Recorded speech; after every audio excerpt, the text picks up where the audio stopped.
A fierce wildfire in California uncovers a charred cabin that has been completely destroyed. A family is unaccounted for, and investigators are searching for clues. You'll be amazed at how they eventually crack this case, so keep watching. The unfortunate events in this case take place in the town of Greenwood, California, in September of 2015. Greenwood had a very tight-knit population of only about 1,000 people. It was a quiet, peaceful little unincorporated community about 50 miles northeast of Sacramento in El Dorado County. Greenwood is described as safe and rural. It has a lot of trees and forestry, and a lot of the houses there are used as vacation homes for people from down south or in the San Francisco Bay Area. But what you may or may not know about California forests is that they can be the setting for the type of story that we usually see on I Survived. And that is because there is the looming threat of wildfires, and they can break out without notice. With this in mind, on the morning of Sunday, September 13th, 2015, El Dorado County 911 dispatchers received a call of a possible vegetation fire. Since forest fires can become a community-wide deadly disaster if not addressed rapidly and distinguished as fast as possible, firefighters responded immediately to this scene. Once they were there, what they saw was horrific enough. The flames of this inferno were visibly estimated to be as high as 100 feet tall. Despite how potentially dangerous this fire could be and how far it could spread, it was located in an area that had a creek behind it. So a lot of times when a fire is in an area where there is a body of water, it can help to contain it and even suppress it. And luckily, that is what happened. Firefighters were able to successfully corral this fire, and it consumed 3 acres of land. That is 3 football fields of land, which isn't a little amount of land. But the potential for this fire to be so much more widespread was very high. It only affected and consumed one structure. It was a 600 square foot structure. Here are some photos of what was left. Fires just get out of control so quickly, and they destroy everything in their path, and this building was a total loss. It was burned to the ground. Along with firefighters located on the scene, law enforcement officers were also dispatched to help assist where they could. And they did this as the fire department took the lead on suppressing this fire and to examine what was left of the smoldering structure. Unfortunately, it was way too hot to get close to it to examine exactly what it was, so they had no choice but to process the scene from the furthest point inward. Because of how hot it was, firefighters are putting their lives at risk. So this type of scene is different because you have the potential of the actual officials and the authorities being harmed as well. And that could lead to even more of a catastrophe. So they are advised and actually commanded to stay away. Officers were visually inspecting the completely burned down structure from a safe distance in the beginning stages, trying to figure out who the owner of the property could be and inform them of what transpired. While they were visually inspecting and kind of walking around where they could, that's when one of the investigators started to smell something. They picked up on this scent, and it was this sweet smell, and they couldn't exactly place what it was. But as they continued to inspect what was left of the structure, it finally clicked. The smell was actually flesh. It was burnt flesh.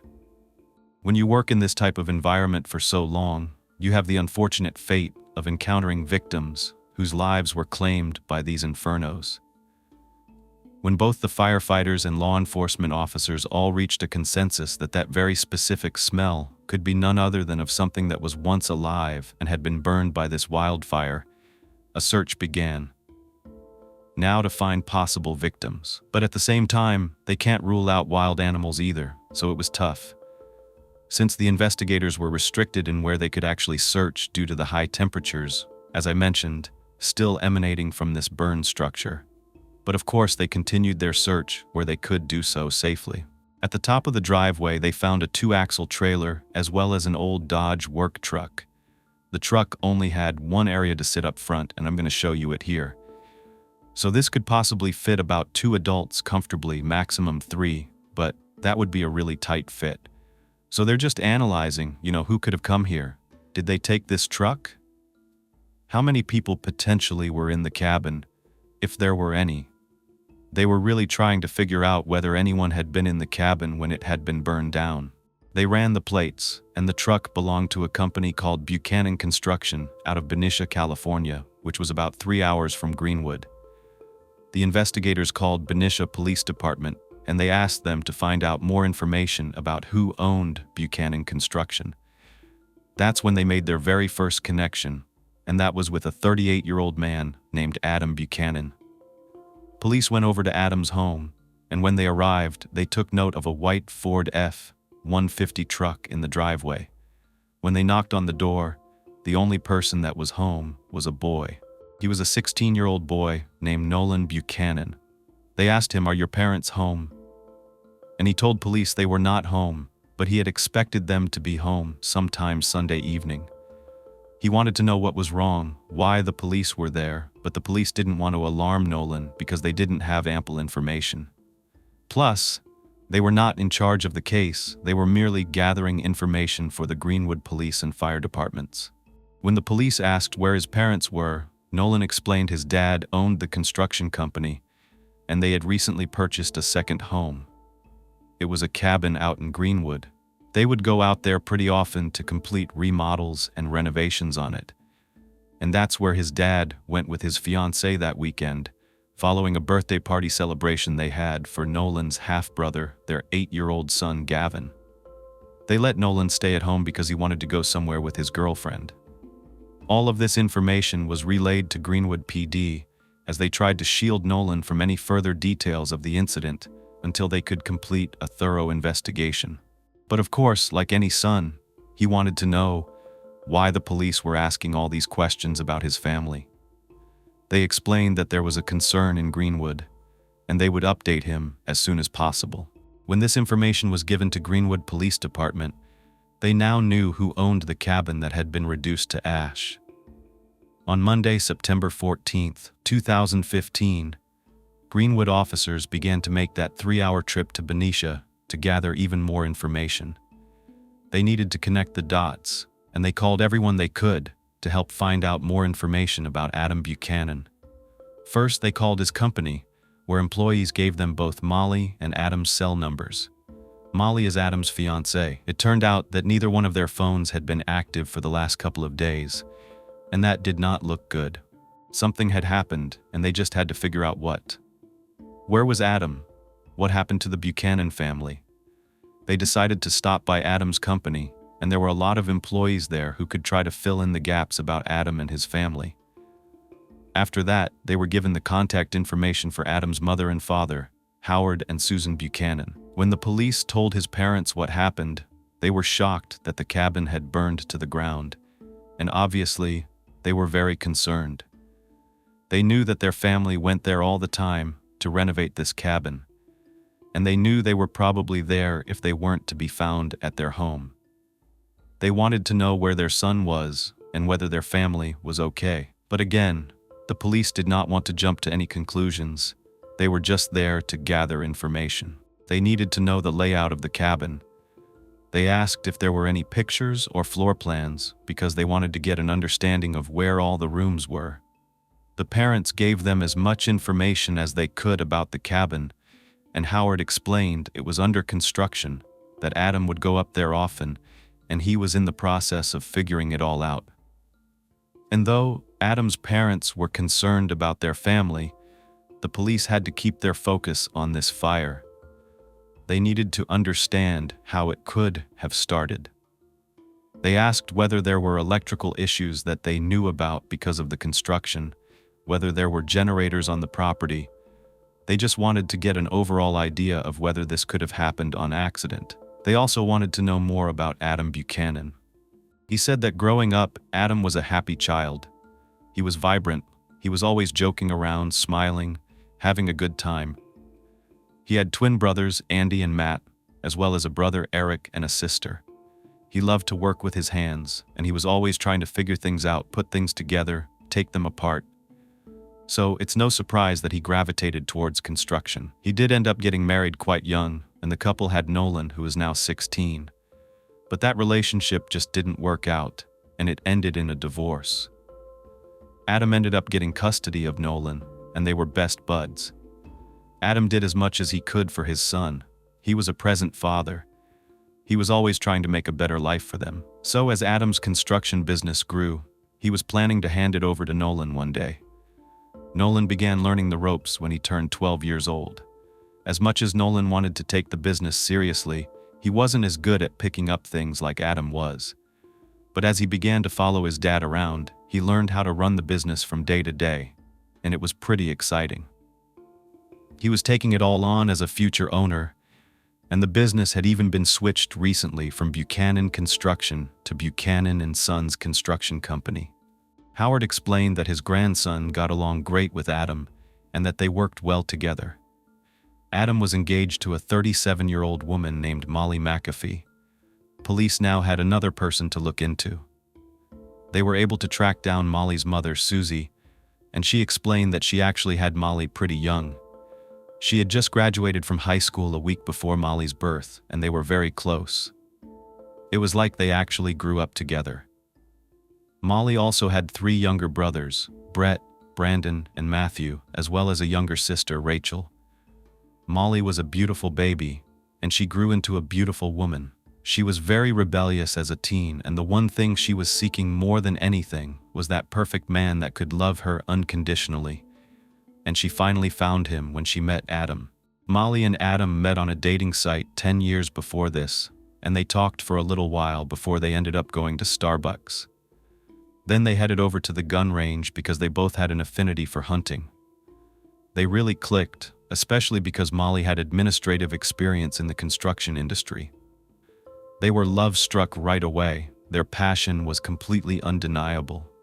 They were so in love that things were moving very fast, and it wasn't long before Molly was living with Adam and Nolan, who was only 6 years old, in a house that Adam had just bought. It was a brand new house in Venetia, and now they had a little built-in family of their own. But Molly longed to be a mother to her own child. She wanted that experience. She wanted to carry her own baby, and especially because she had had a number of miscarriages over the years, and she was devastated thinking that maybe it wasn't in the cards for her. But to everyone's joint surprise, she did end up getting pregnant with Gavin. Gavin was the light of her life. He was the cutest baby. He had these big blue eyes and blonde hair and this cute little smile and a lovely personality to go with it. Just look at him. He is adorable. He loved playing with his big brother and his cousins and friends, and his grandma Susie said he had quite the imagination, and they knew he would grow up to do amazing things. He was a very old soul. Soon Adam proposed to Molly, and the Buchanan family was closer than ever. Nolan even called Molly Mom. Molly, Adam, and Nolan even worked together at Buchanan and Sons Construction. At this point, investigators that are back on the scene inform these officers that they found clues that someone had definitely been in the cabin. There were bags of fast food trash by the cabin's adjacent fire pit. Here's a police photo, and it looks to be a Taco Bell bag. Seems like the most likely scenario was that Adam, Molly, and Gavin had gone up to the cabin like Nolan had said. Now they needed to know where they were, and they were about to find out. On day 3 of the search, they could finally get into the structure. It had cooled to a safe temperature, and a portion of it, so they sifted through that portion of the ash. That's when they came across something absolutely terrifying. They found what looked like a human skull. As they were able to get closer and sift through, they knew for sure it was because they stumbled upon a partial chest cavity. Since officers now had confirmation that they had a fatality on their hands, criminal procedures indicated that a death investigation had to be initiated. Because a death investigation had now been initiated, the burned-down structure had become a possible crime scene, and it had to be preserved. They had to do this in hopes that they could reveal the real story of what happened. El Dorado Sheriff's Office detectives were called out to the scene, and they took the lead on this case. Many times in these situations, more often than not, it's a sad scenario where someone could not escape the home in time. Construction was going on here. They did see a propane tank. There's just so many things that could happen, and what they see most is the tragedy where someone is trapped inside. When you got near the rubble, you could still feel the heat coming off of it, and investigators searched where they could, while they avoided the parts that were still superheated. Once again, they stumbled upon more bones. At the time, they didn't know whether these bones belonged to the same individual, but the fact that they were in an entirely different portion of the home made them realize that this is a second set of remains. But they actually couldn't confirm it 100% without walking through the structure because it was still smoldering. Investigators had a growing mystery on their hands, and they had to tally what they currently knew: 20 acres of property, a burned structure, and what they believed to be at least 2 sets of potential human remains, and no explanation of how they died. The El Dorado Sheriff's Office requested crime scene investigators and extra police personnel to the scene, and they began to carefully canvass the 20-acre property. YLA core team investigators and crime scene specialists stayed with the burned structure to process those remains. Photographs were taken of everything as the crime scene personnel carefully looked through the rubble of what could have been the interior of this cabin. They did discover something that made their hearts sink, and that was a third set of human remains. And one piece of this evidence changed the course of this entire case. They were not just dealing with an accidental fire that caused fatalities, because what they were looking at proved that. They were looking at what appeared to be a multiple homicide investigation. So what was this piece of evidence that so significantly redirected their entire investigation from a fire that caused the death of 3 individuals to a full-blown homicide investigation? It was a 5 by 5 centimeter piece of human skull, and right through the center portion of that piece of skull was a perfectly circular hole, which even somebody that was not trained in death investigation or ballistics would know that it was consistent with that of a bullet hole. This was the first real indicator that foul play was present, and that changed everything. But new questions were already forming based on that one piece of skull. Was this a home invasion? Did someone follow this family and take their lives? Whatever the case, the investigators were now potentially dealing with the murder of an entire family. Investigators were moving fast, and they were thoroughly continuing to process this cabin in what appeared to be a giant crime scene. All the evidence was sent to a forensic pathologist for their painstaking work. You know what it's like for them to process all of these bones, put them together in a way that makes sense. It's a really hard job to do, but completely necessary, especially to find justice in these cases.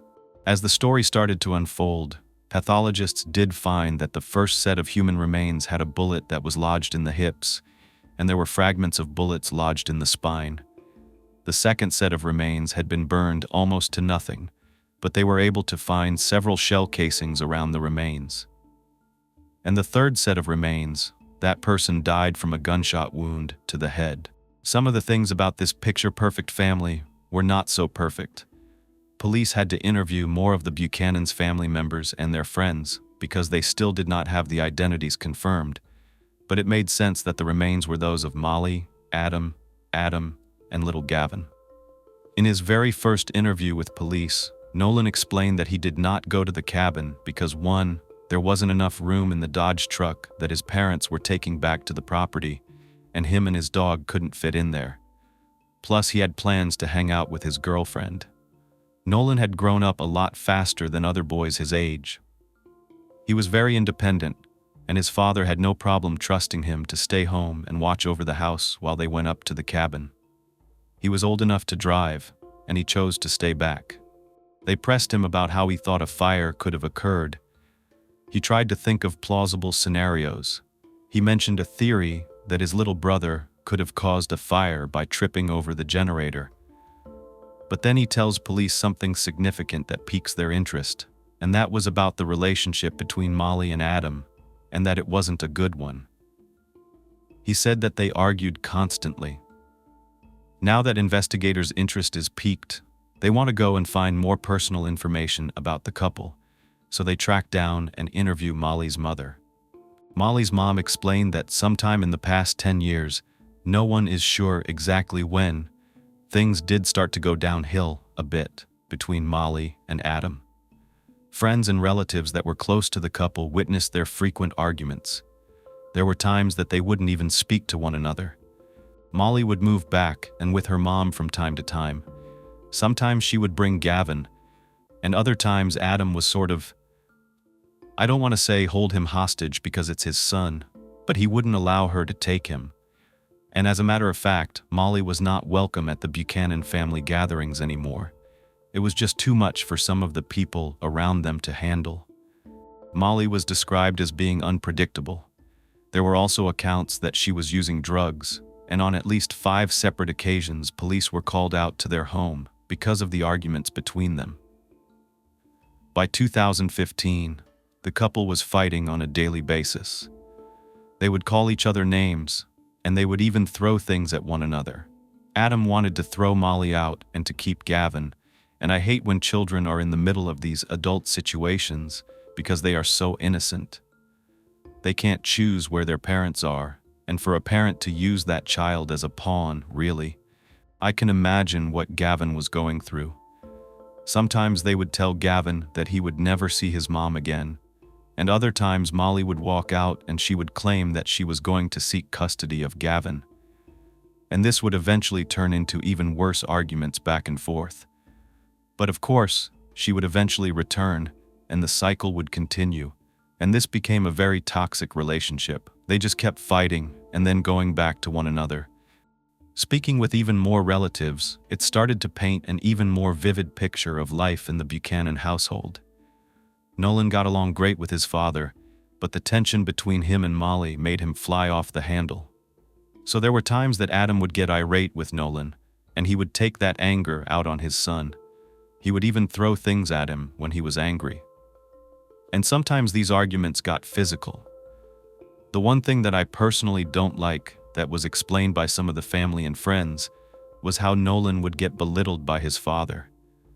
A lot of times when they were working together, employees would notice that if Nolan was going a little slower and not as fast, because he wasn't as fast of a learner as Adam used to be, Adam would make him feel like crap. Not everyone learns at the same pace. You're two totally different people. But that just didn't really fly with Adam. He wanted things done the way that he wanted it.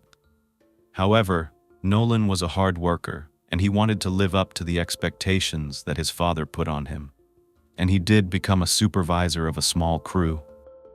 Adam's main goal was to teach Nolan everything so that Adam could step back and relax while his son took over everything. And as much as Nolan wanted to make his father proud, he dreamed of something else. He wanted to enlist in the army. It was just one of his goals, but that didn't align with what Adam wanted. Both Molly and Adam would talk with Nolan about their problems with each other. Again, this is super hard, especially for a young child. We don't know when this started. He was only 6 years old when they got together. It's hard on Nolan because he's loyal to his father, and then he starts to begin to find Molly intolerable. He would just try to tolerate her for the simple fact that his dad refused to break things off. Plus, Molly was Gavin's mama, and Nolan loved his little brother. He would babysit him all the time whenever Molly and Adam wanted to go out, and mostly it was when they wanted to go out to drink at the bar. Nolan did his very best to shield his brother from all the arguments that were going on between the parents. There were also accounts from friends and family that Adam was having affairs with other women, and that he was still carrying on one of the relationships.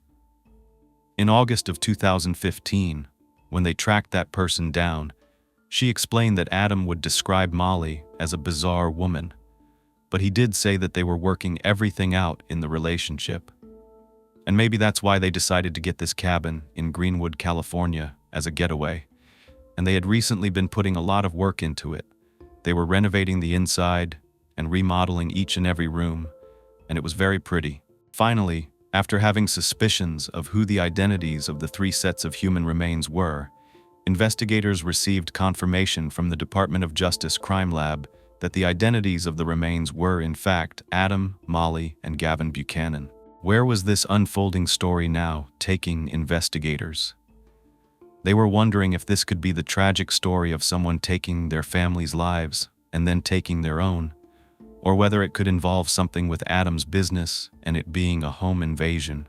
Investigators acknowledged that they would not be able to confirm what happened to the Buchanan family until they found a weapon, either in or around the victims where they were located within the structure, or they could confirm with absolute certainty that the weapon was not located at that property at all.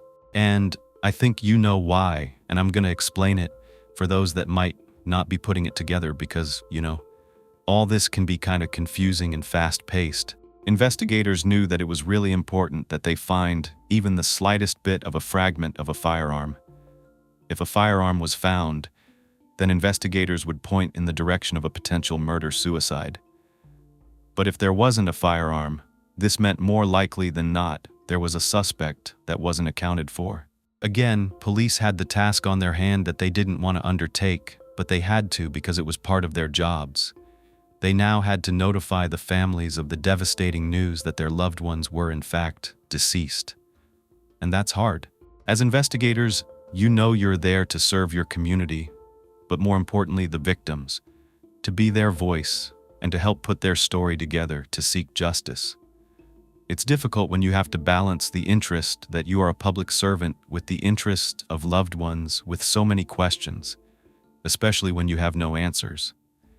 And it's a very emotional situation. When Adam's mother and father were notified, you can imagine it was absolutely devastating. Howard couldn't believe that he just lost 3 members of his family, and the entire family was erased. They were taken away forever without warning, without being able to say goodbye. And he just wanted to know how this happened. Molly's mom had to be notified over the phone, and that's devastating to me because they can't comfort her. She can't look anyone in the eye. There's not that human connection, and she could not believe it. She was in complete shock. She just threw her head back. She was crying hysterically. Even though she knew it was real, she wished it wasn't because it is beyond heartbreaking. You never imagined anything like this is going to happen to you or your child.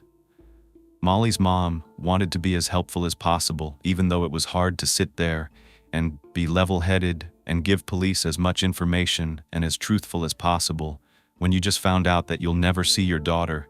You will never hold your daughter again. You want answers. You want justice. You want closure. So even as sad as she was about Molly, she had to be strong and give them information. She said that she sometimes worried about Molly because she was afraid that either Molly or Adam would end up killing each other. They were both into hunting, so she would always be concerned anytime they would go anywhere, in the mountains or anywhere alone, thinking they have guns. What if they start fighting? Then police had to ask that very personal question about Molly. They wanted to know if she had ever attempted self-harm, and Susie confirmed she had. There were so many ways that this tragedy could have played out. Over the course of the next 5 days, police started to process the entire scene. It was this heaping mass of ash and debris all the way down to the bare floor. They had to go sifting through till they got to the foundation, and no weapon was found. They knew with certainty that Adam, Molly, and Gavin had been killed, and that the person who did it was still out there, with a suspect who could have annihilated an entire family walking the streets. Investigators began to look into the personal lives of Adam and Molly even more, focusing on the possibility that someone they associated with would go to such an extreme measure to commit this heinous crime. But why? Investigators reached back out to Nolan, who by this time was now staying with his grandma and grandpa, and Nolan's account of that weekend was that his family had gone to the cabin, driving the Dodge work truck that we had seen at the scene. It's right here, and that was being used to haul rock up there to put on the outside of the cabin. When investigators asked Nolan about possible issues, whether, was with neighbors or anyone they associated with, Nolan remembered something. There was a neighbor next to the cabin that was growing marijuana, partially on the Buchanan's property, and that was a problem. Investigators knew that there was actually a large marijuana operation, and with these operations came violence in the form of those trying to protect their grow operation with anyone that was attempting to either steal it or alert authorities. These crimes in the area of Greenwood were not unheard of, and over the years, there were several homicides that were associated with marijuana grow operations and locations. When they interviewed Adam's family, the family also confirmed what Nolan said. They said that there was marijuana found on the Buchanan property, and that Adam found out that this was being grown on a segment of his property, and he immediately, without hesitation, went to the neighbor and confronted them. He knocked on the door and he told them, "Look, I'm going to be back next week, and by next weekend, I want all of the marijuana gone off my property, otherwise there's going to be trouble." And he told them, "I'm going to call the police." Nolan at this time was trying to hold everything together. He told the officers he was trying to do his best to be brave, and that he was trying not to break down.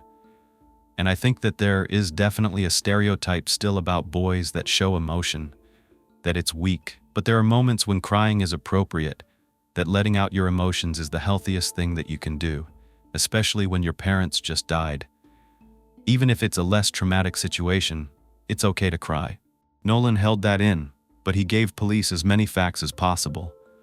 Could this marijuana grower who felt threatened possibly have hurt Adam and his family, and then set fire to the cabin? They didn't know. Investigators admitted that this theory was definitely not out of the question. It was actually entirely possible. But investigators still weren't sure if the marijuana grower was the right direction to go in to make that their primary focus. On September 18, 2015, the El Dorado Sheriff's deputies also made contact with the houses close to the cabin property to try to figure out who might know anything about the marijuana farm.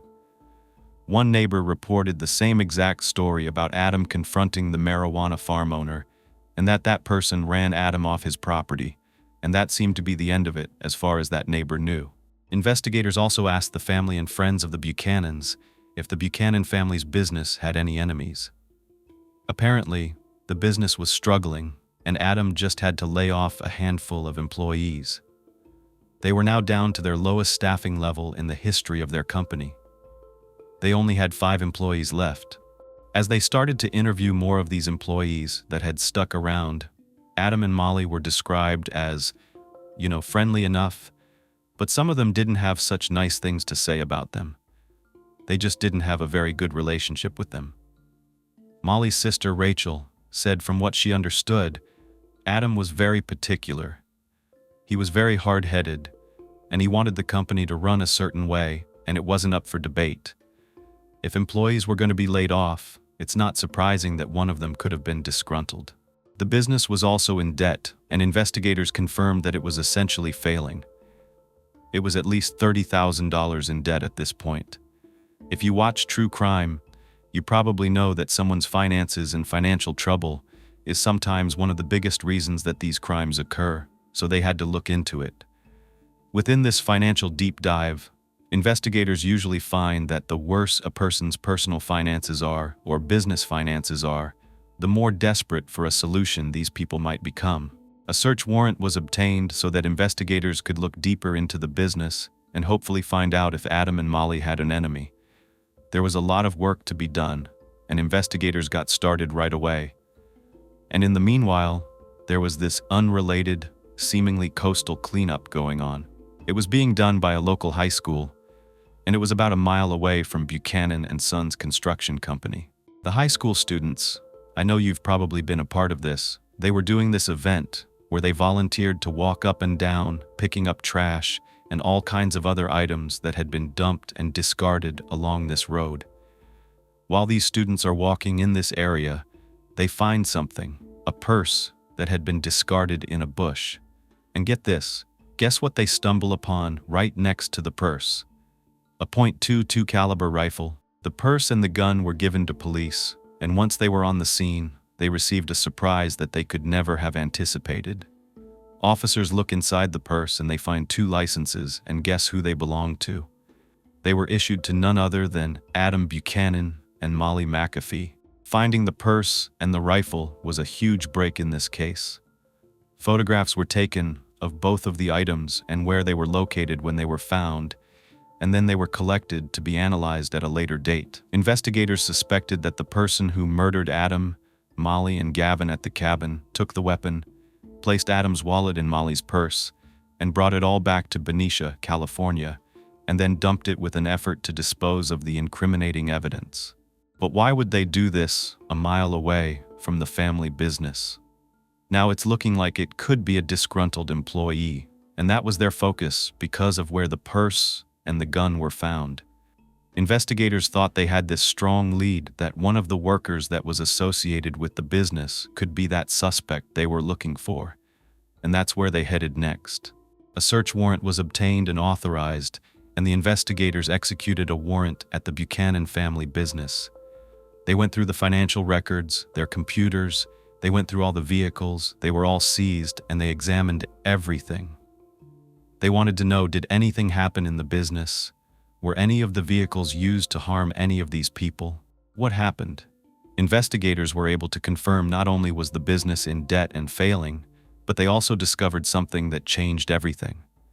There was a video surveillance system, and it recorded the exterior of the building and the parking lot. Investigators knew that the family left on Friday, September 11, 2015 for the cabin. They were hoping they would get lucky and uncover key information from that video.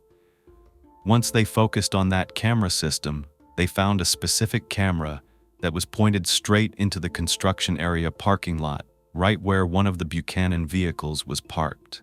They went through the video surveillance recordings for September 11th and found footage of Adam, but not only of Adam and Nolan.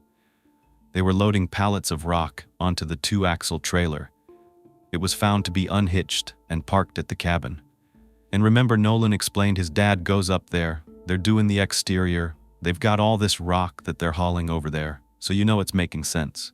This was the very same trailer that the investigators were able to pull that registration information off of and connect it to the Buchanan family. So this all makes sense.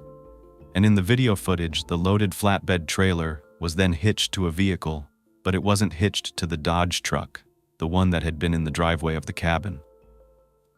It was hitched to the Ford F-150 that was found to be parked in the driveway of the Buchanan family home. It was kind of confusing. Nolan had originally told investigators that the flatbed trailer had been hitched to the Dodge truck. So something wasn't adding up here, because remember, the reason why Nolan said he couldn't go to the cabin was because he couldn't fit into the Dodge truck. The video surveillance footage of September 11th seemed to now be conflicting with what Nolan had originally told them. So now investigators are thinking, if that same white Ford F-150 was used to pull the loaded trailer to the cabin as the video surveillance seemed to imply, then someone had to drive that truck back to the home between Friday, September 11th and Sunday, September 13th, or is there missing information? And they're probably thinking Nolan can give them more of what was going on. Did they just load it up there and then drive the F-150 to the house and then drop the F-150 off and then pick up the Dodge, because that seems plausible as well. The implication was there, but investigators needed to find solid proof that they could back up the theory that the Ford F-150 was driven to the cabin in Greenwood and not the Dodge.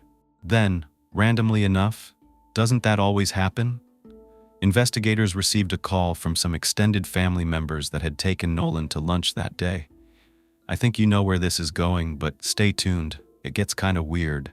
Molly's sister, Rachel, described Nolan's behavior at lunch as somewhat bizarre. Now, let me just say one thing.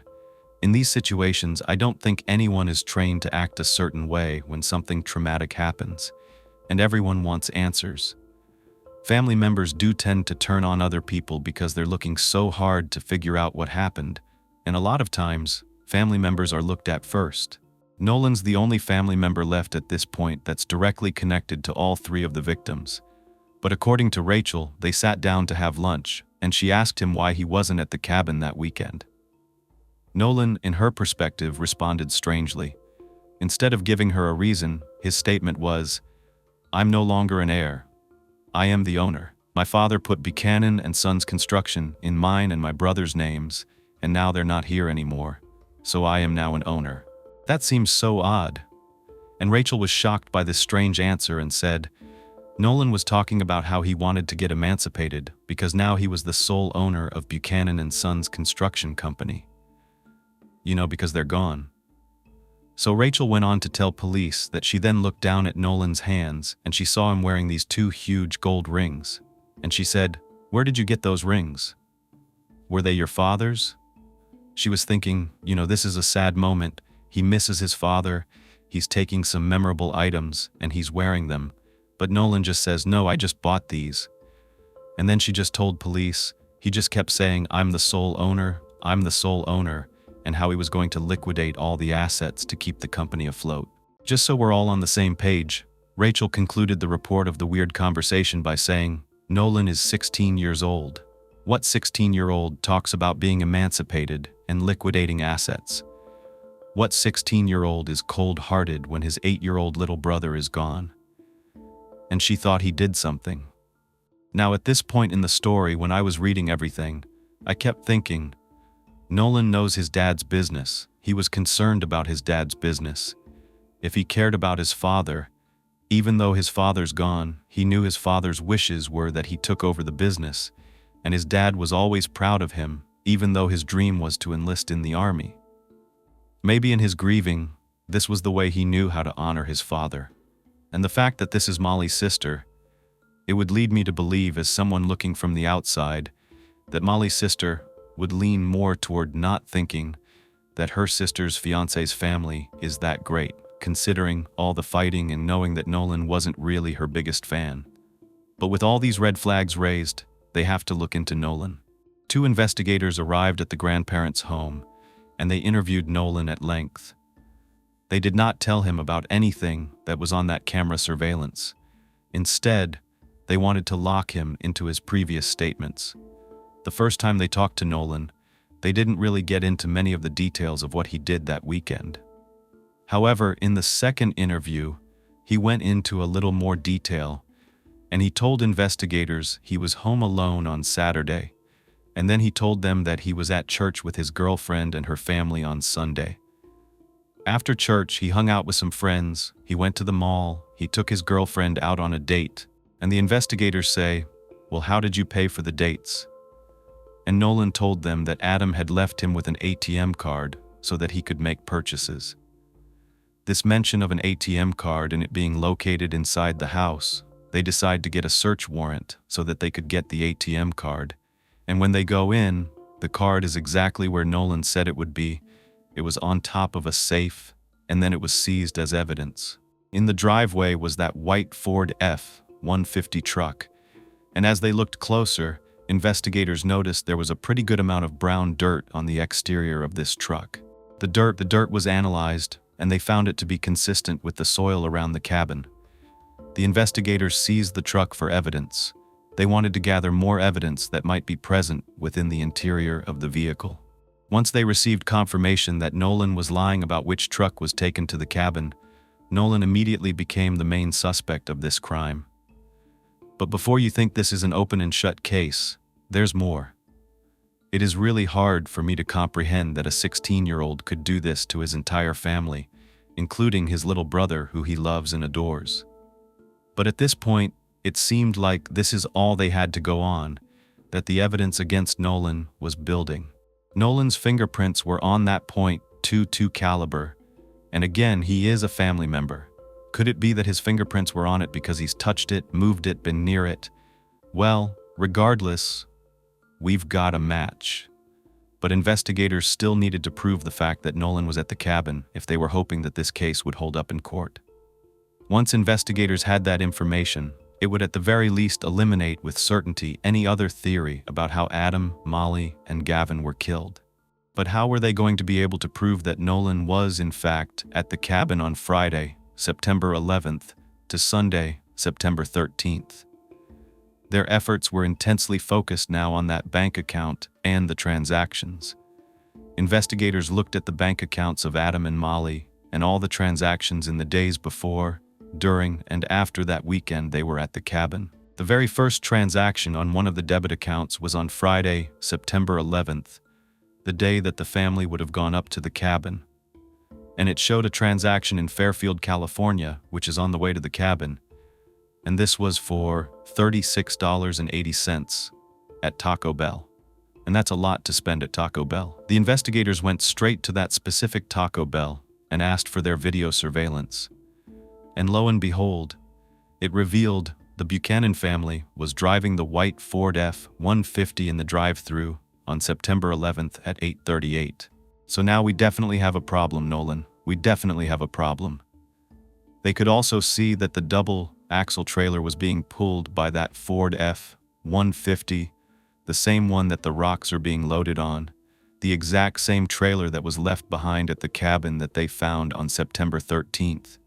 Since this Ford F-150 seemed to connect significant events in the timeline, investigators decided to fully search and process the truck for any clues that could substantiate the Taco Bell visit and who might have been in the truck. And this is the part of this case that intrigued me the most. And it might seem kind of like a small thing, but to me it was a pretty interesting connection that they made. Investigators combed through that truck, and when they did, they found a Taco Bell receipt that matched both the total that they found charged to the check card and the date that the truck was seen in the Taco Bell drive-thru. But investigators also found something else when they looked at this receipt that already connected the dots of like, yes, the family was there, and this was the night they went, and this was the amount. They found something so much more significant. The receipt showed that 4 drinks were ordered. 4 drinks? And some might think he was with someone. Again, investigators went back through the evidence that was collected on September 13th, and that's when they found that between the empty drink cups left in the Ford F-150 truck and several Taco Bell cups found at the fire pit, they were able to account for all 4 cups and the type of drinks that were on the receipt. It was now confirmed that the Ford F-150 truck had been at the cabin that weekend. As investigators continued to comb through all of the Buchanan's financial life in the days before, during, and after the murders, a transaction was located that occurred on Sunday, September 12th, for $40 at an ATM that was located at a club. It was called the Valencia Club, and as it turned out, it was a bar that was about 30 minutes away from the cabin. Investigators were sent out to the bar, and they were able to locate video surveillance from there as well, and it showed Molly and Adam inside the bar and their Ford F-150 in the parking lot. Why do they have to keep confirming this? It just sets up more and more evidence, and that's what they're trying to do, build a case. So yes, we already know the Ford F-150 was used and it was in the drive-thru at Taco Bell, but it was also in the parking lot on another day. There was an ATM camera that recorded Adam's transaction, which he withdrew the $40, and this transaction also placed Adam and Molly in the bar a few hours before the fire. When Adam and Molly left the club, video surveillance recorded them driving out of the parking lot. So they are building a timeline. Since investigators knew which route Adam and Molly would take to get back to the cabin and the estimated time it would take them to get back, investigators drove that exact route. They were looking for any businesses that could have video surveillance that could have picked up the couple as they headed towards their cabin. And they found, with a lot of work and effort, a nearby cafe that had video surveillance that was facing the highway that Adam and Molly took. The Buchanan's Ford F-150 was recorded at 2:30 a.m. the morning of Sunday, September 13th, headed toward the cabin. And then as the investigators watched, the same video surveillance footage showed the Buchanan's Ford F-150 passing back by that same cafe headed home. This is when investigators believed that Nolan was driving the F-150, and he left the cabin after getting rid of his own family and setting fire to their bodies. Investigators also found that there were several bank transactions that had been made in Benicia, California, on Sunday, September 13th, that could not have been made by Adam and Molly due to the fact that they were deceased. These charges showed that someone went to Starbucks, McDonald's, and a local gas station. And of course, investigators went to all 3 to pick up any more video surveillance that they could find. Investigators went to the McDonald's, and they were able to pull up a corresponding receipt and video footage associated with that transaction. And there he was, Nolan Buchanan, in full view, driving his father's Ford F-150. But just to cover all their bases, because the tighter this case was, the better chance they were going to get justice for Adam, Molly, and Gavin, investigators called that Bank of America, the issuer of that very same bank card that Nolan was using, just to make sure that there was only one card issued to that bank account.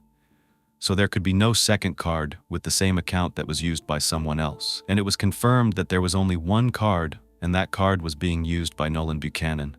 Investigators also now knew that that one bank card had gone up to the cabin and had made it back down to the Buchanan family home. That was the one that was found on the top of the safe, and that ATM card was in Nolan's possession. I want to tell you what happened with everything and Nolan and what he said happened. On October 1st, 2015, investigators interviewed Nolan at his school, and in previous interviews, Nolan had been consistent in saying that the bank card on top of the safe was the one his dad allowed him to use. Investigators, though, were finally able to tell Nolan the truth that they knew for certain, because they pulled that video surveillance and showed Nolan photos and videos of the F-150 in the Taco Bell parking lot on September 11th as it made its way up to the cabin with Nolan, Molly, Adam, and Gavin as passengers. And they asked him, "What do you think this is?" I see as the investigators pointing to the picture, what do you think this is? And Nolan, he's just staring at the picture for 10 seconds. He's just looking at it, maybe trying to come up with an excuse, or maybe he's going to tell them what happened, and maybe he's not guilty. But that's when he responds with, "I don't know what to say," and that's when they put him under arrest. And in November of 2015, charges were formally filed against Nolan for 3 counts of first-degree murder with an enhancement since he used a firearm. Additionally, with as heinous as this crime was, the prosecution filed for Nolan to be transferred from a juvenile court to an adult court, which was granted in 2017. And then this is when Nolan came forward, and he claimed self-defense. And he said that there were issues, and they ranged from emotional to physical altercations at the hands of his own father, and that his father was the real killer of the Buchanan family. Nolan testified that he was in bed asleep. He did go to the cabin, and he was there with his brother. His brother was in a cot right next to him, and he woke up to screaming and gunshots ringing out.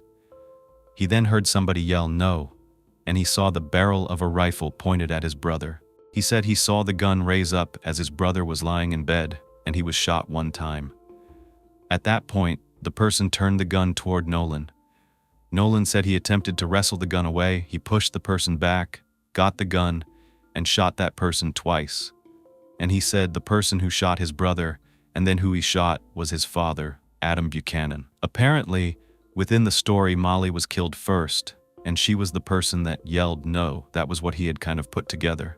At that point, Nolan said he left the cabin and went to the truck and decided to grab some gasoline and light everything on fire in order to make it seem like it never happened. If this happened to your family, why in the world would you add insult to injury and do that to your family? It just doesn't seem sane. Then he says he got into the F-150 and fled, but the prosecution was able to forensically disprove Nolan's story of self-defense. The forensic pathologist from the Sacramento County Crime Lab, they testified on rebuttal that that circular hole in Gavin's skull was consistent with a perpendicular shot, the shot that Nolan said Adam made in self-defense. In the animation that the defense created for trial, it would have been at a 45-degree angle, and the hole would have been beveled and more of an oval in shape, but the shot was a circle. And that shot that Nolan described was inconsistent with reality. The investigation into the murder of Gavin revealed that Nolan likely took Gavin's life while he was alone with him, before Molly and Adam even came back from the bar. Then, Nolan waited until they came home, and he ambushed them, and this was based on where Adam's body was located that they concluded Gavin's life was taken first. As for the chain of events after Nolan did this horrific crime to his family, was that he collected the rifle, the purse, Adam's wallet, and brought them with him. He set the cabin on fire and drove back home. Then he turned his phone back on because he had it off, called his girlfriend, went to breakfast at McDonald's, went to church with her, went to the mall, hung out with his friends, and acted like nothing happened. The jury did not buy Nolan's version of the events or the physical altercations that he said he suffered at his father's hands. They only deliberated for 2 hours, and they found Nolan guilty of 3 counts of first-degree murder. What really happened was that Nolan planned to do this to his family before they left for their trip to the cabin, and he attempted to establish an alibi, manipulate police officers, friends, and family into believing that he was just shocked and grieving when he heard about his family's death, and then he made plans to take over his family's business. Nolan was sentenced to 150 years to life for the murders of Molly, Gavin, and Adam. As for why Nolan committed this horrific crime, Investigators believe that his motivation was greed. Family and friends think that Nolan thought that he could run the business better than anyone else, including his father, and he wanted everyone out of his way.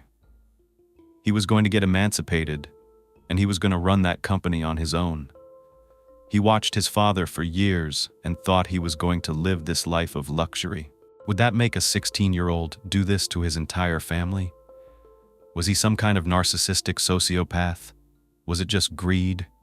Did he just think he deserved everything that his father had built and he just couldn't wait to get it? If this savage family murder wasn't enough to shock you, I want to leave you with this. Nolan Buchanan, even though he was sentenced to 150 years in prison, will be eligible for parole after serving just 25 years in prison. So essentially, this teen could get out of prison in his 40s, still giving him a lot of life to live, even though he took 3 lives from this world. A 12-year-old girl named Sarah woke up in the dead of night. She could hear her mother arguing with someone. Frozen beside her bedroom door, Sarah listened as her mother screamed repeatedly. Then there was a struggle, the sound of a knife being drawn from a drawer, followed by silence. When Sarah finally felt it was safe to step out of her room, what she discovered would alter the rest of her life. This is her story. Now, let's get into the video for today. There are going to be many people in this story, but don't worry. The 2 most important people you will have to keep track of and remember are Crystal and Sarah. But in order to understand who they are, we have to go back and learn about their family and where they came from. Today, I'm going to be telling you the story of Crystal K. Farham Perry. Crystal was born in a small town called Rumford in Oxford, Maine, on August 23, 1963. Her parents were Howard Farham and Grace Bartlett. But before I dive into her life, I want to introduce you to the matriarch of the family, Crystal's mother, Grace. She was known by everyone as Gracie. She was born on April 3, 1919, and grew up in Newry, Maine, outside of Bethel, about 30 minutes south of Rumford. Rumford had a population of 7,000, Bethel had a population of 2,500, and Newry had a whopping population of just 300 people. These are all rural communities in the mountainous region southwest of White Mountain National Forest. These towns are stunning in the fall.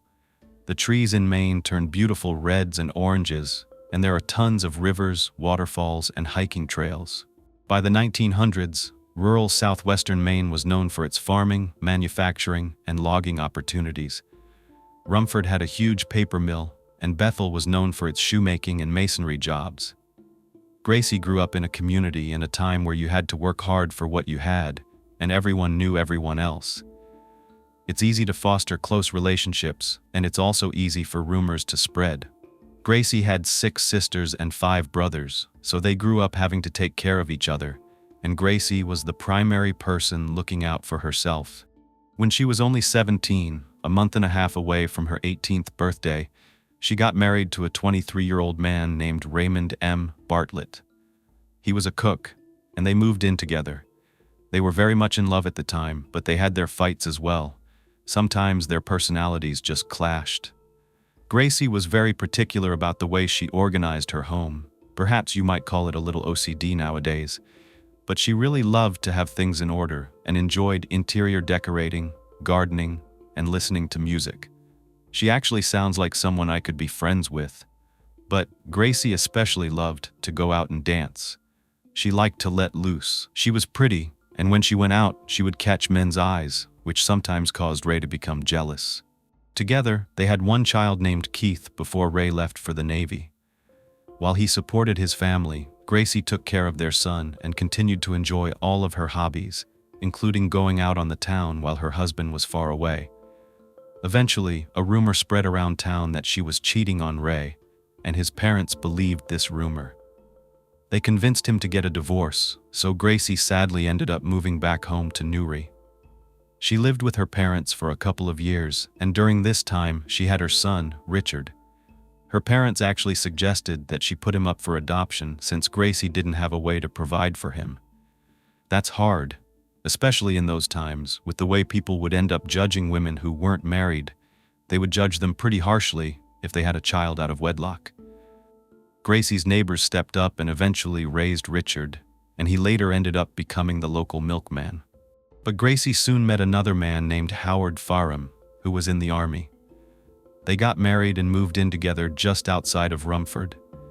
She spent the next years of her life as a stay-at-home mom and had 10 children with Howard. Yes, 10. You don't have to remember all of these people, but you will hear about a few of them. Her sons' names were Wendell, Wayne, Webster, and Walter, and her daughters were Betty, Carol, Gloria, Glenys, Loretta, who went by Tootsie, Gwendoline, and Crystal. Remember, I told you Crystal is important because this is her story and her family.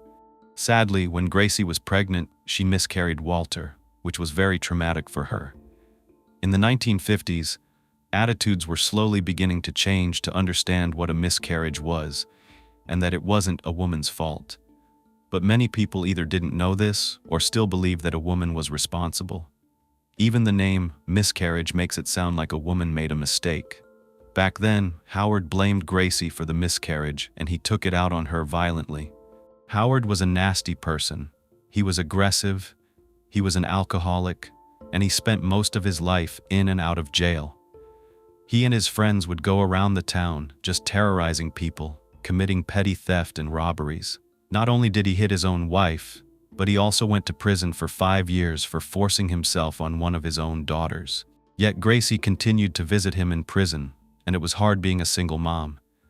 Once he got out, Gracie got pregnant with Crystal, her final child, who this case is about, and she gave birth to Crystal when she was 44 years old. I'm telling you all of this backstory because I want you to understand the environment that Crystal was raised in, a community affected by rampant misogyny and domestic altercations. For Crystal's mom, Gracie, she was used to men controlling every aspect of her life. Fighting was the norm, and she herself would end up picking fights and rebelling against her husband Howard. She continued to go out to bars every Friday night, often meeting up with her ex-husband Ray.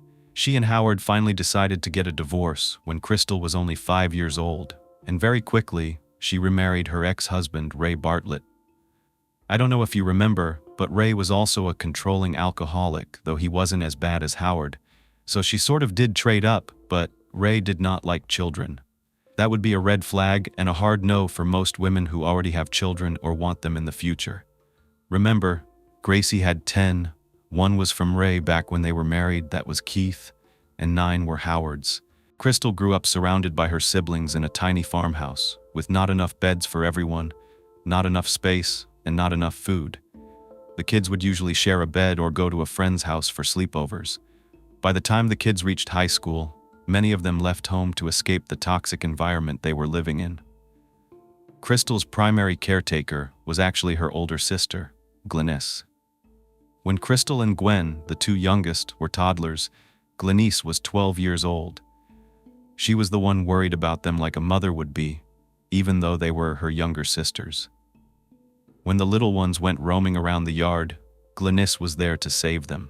Gwen almost drowned in the creek once, and when someone got injured while running around in nature, unsupervised, Glenys had to learn first aid and take care of cuts and wounds by herself. Gracie was just too overwhelmed. I mean, it was a bad situation for everyone. I'm not sure if Gracie wanted as many kids as she had at that point, especially since she was living with a man who didn't want kids, or if she honestly just didn't know how to handle everything. Poor Glenys finally became too overwhelmed by how much she had to do for her sisters. She left home at the age of 14, knowing the only way to graduate would be to prioritize herself first. Crystal was left alone with her sister, Gwen. Crystal was a sweet and fiercely energetic child, and she learned to survive by escaping. She would spend her days biking around town and swimming with Gwen, and both of them had fiery carrot-red hair. People actually assumed they were twins because they were close in age. It's true, sometimes they fought, as sisters do, but they always looked out for one another at school, and when they were at home, avoiding Ray's control as much as possible. He never got physical with the kids, but he did have ridiculous rules, like they couldn't eat in the kitchen, they were only allowed to take baths, and they had to be quiet at all times. So, Crystal got out of the house as much as possible, and she excelled in school. She was naturally charismatic, and she met her best friend, Linda, when they were only 8 years old. They spent a lot of time together, as much as possible. Their birthdays were only 6 days apart, so they would even celebrate every year together. Linda was one of those fun, social friends who would drag you out to all the parties. By the time Crystal reached high school, they were going out every weekend and having the time of their lives. Crystal loved music and dancing, just like her mom. She was one of the baton twirlers in her high school band, and she loved a good house party, so she could let loose and just lose herself in the music and new people that she was meeting. Crystal was at one of these house parties when she met her future husband, Tom Perry. She was only 15, and Tom was 18. He even had a girlfriend at the time, but the moment he locked eyes with Crystal, he knew she was the one. He walked up from across the room and started talking to her. Not only was Crystal drop-dead gorgeous, but she was also smart, funny, and easy to talk to. Crystal was super impressed by Tom's confidence. He was charming, good-looking, and a hard worker, and they were instantly smitten. Tom ended up breaking up with his girlfriend so he could start going on dates with Crystal. In some other states, it's actually illegal for an 18-year-old and a 15-year-old to be together, since 18 is the age of consent. But in small-town Maine in the 70s, this was legal, and it happened a lot. I know that things were a lot different back then. Plus, Crystal was in such a toxic environment, and once she and Tom started dating, it was a perfect chance for her to escape her own house and focus on her schoolwork. Tom had a trailer of his own, and she moved all of her stuff in with him. Her mom, Gracie, was not a fan. She didn't condone this. This was her baby, her youngest child. She was so stressed out about Crystal being so young, but she was mostly worried about what the town would think about her. She wondered if Crystal and Tom were having sex together. Gracie made a huge deal about Crystal living in sin, but Crystal was adamant that living with Tom was the best decision for her so that she could graduate and land a good job. Tom ended up going over to Gracie and Ray's house and telling them that he didn't want to live in sin. He wanted to marry Crystal. This upset Gracie even more. Her daughter was so young, she didn't want Crystal out of the house, even though it was a bad environment. But Ray gladly took over the paperwork to make it happen. I can think of a few reasons why he would marry off a 15-year-old girl, and all of them are cold and selfish. Maybe he didn't want another mouth to feed, or maybe he made some sort of deal with Tom. But it's what Crystal wanted too. She and Tom got married in Harrison, Maine, about 45 minutes away from Bethel, immediately outside the town of Bridgeton. Now, Bridgeton had a population of about 4,500 people, and this is where Crystal lived most of her life. It's a town with one traffic light and only several local businesses and a huge shoe factory.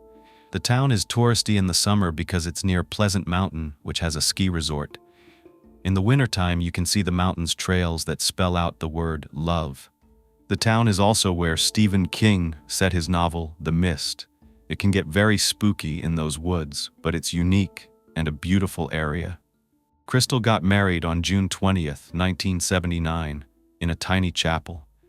The only witnesses were Tom's brother and one of his friends. Just married and in love, Crystal and Tom decided together that they were going to move out to California to make a new life for themselves.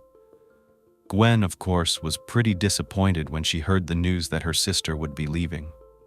They had discussed going to Bridgeton Academy together, but Crystal was ready for something new. She had grown up in the same town around the same people, and this was her first chance to be anonymous and live her life on her own terms. So they packed up and drove all the way across the country in one straight line to a tiny town called Brownsville in California, with a population of only about 1,000 people. He thought if he knocked on the door hoping for work, they wouldn't say no. Kind of reminds me of asking for forgiveness instead of permission, but Tom's dad had plenty of connections, so he was glad to set Tom up with a job servicing trucks in Marysville. Now, that area was bigger and more populated, with about 12,000 people. There, Crystal studied hard to get her GED. She was so successful that the high school offered her a job as an assistant teacher at the age of just 17. But Crystal hated the bigger city. It just wasn't her vibe. She liked living in a more simple area with a simple life, where she could deeply connect with the people around her and not have to worry about crime and her safety. The couple eventually moved back to Brownsville, California, close to Tom's parents, where Tom worked as a mechanic, and Crystal worked part-time at a cafe. She didn't have her driver's license at the time, so she got a bit stir-crazy. Tom was starting to go to bars, drink all night, and stay out really late.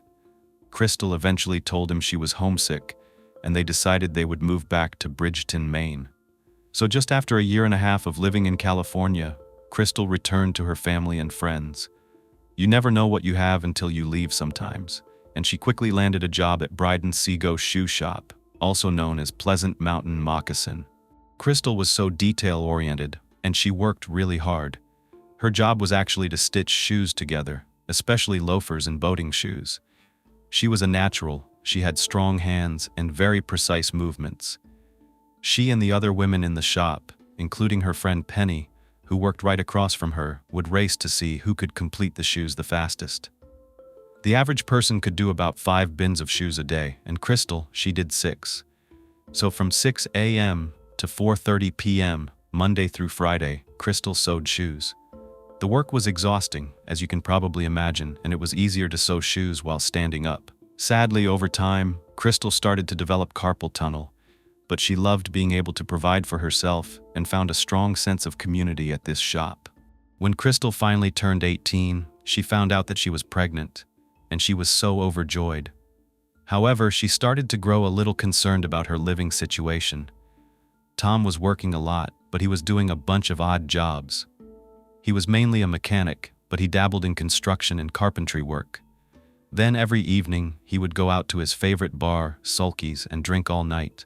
He just loved to party. When Crystal told him she was pregnant, he was thrilled because he loved children and was determined to clean up his act.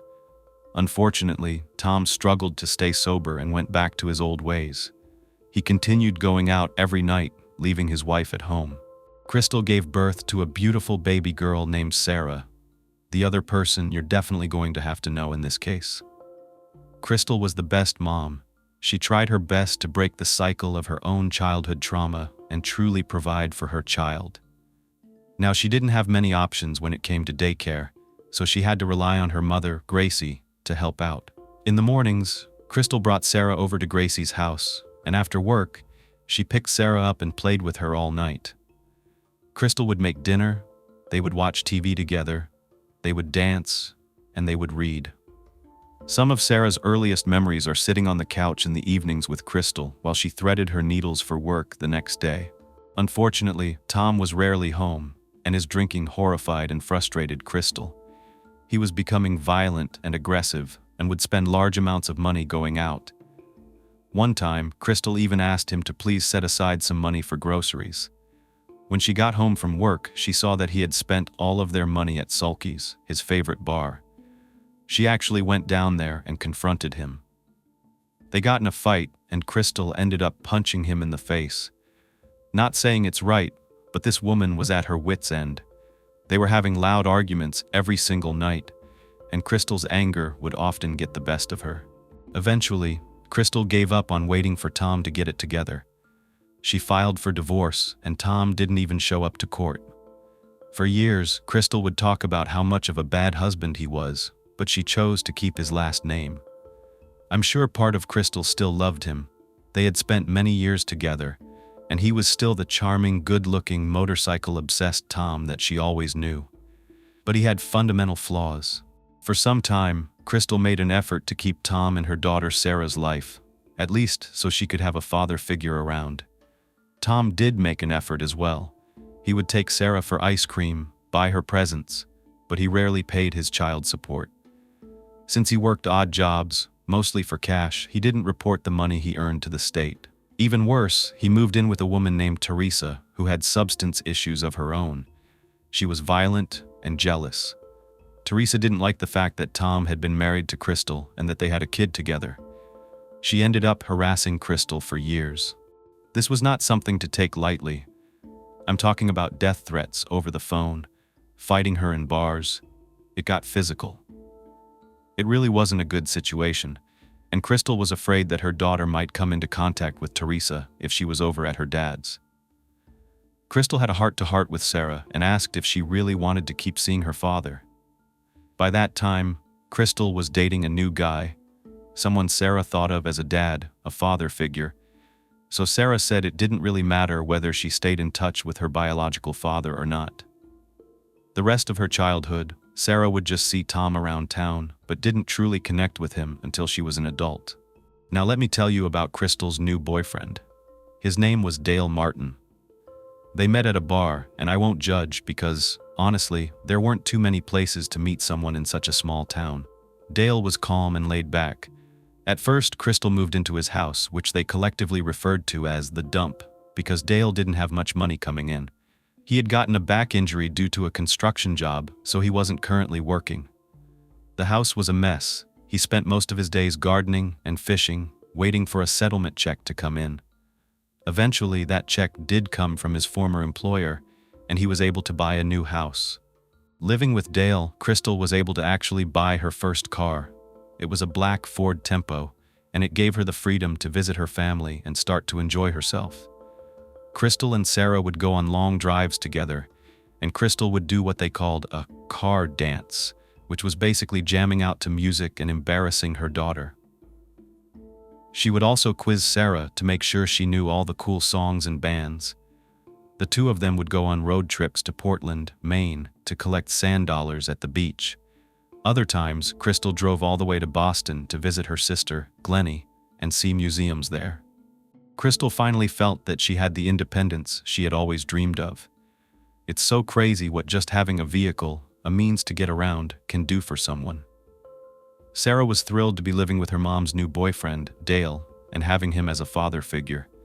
He taught her about all types of trees, how to ice fish, and even though he didn't really like to be called Dad, Dale tried to be there for Sarah. But he had his own issues. He was growing illegal drugs down in the basement, and he would turn them into pills and then sell them. Crystal started getting really concerned that he was going to get caught. The grow lights in the basement made their electricity bill very high, so it was kind of obvious that he had an undercover operation going on. Crystal was afraid that the government would find out and that they would take Sarah away from her. Just like in the past with other men, they started to fight. Crystal and Dale began having these loud screaming matches, and it was always in the kitchen. But that wasn't the only place they got into fights. They even had a fight at a bar. Crystal was upset that night and began drinking. She ended up taking out her anger about Dale by going home with another man. When Dale found out, he accused her of sleeping with somebody else, so he made her go to rehab for her alcohol issues.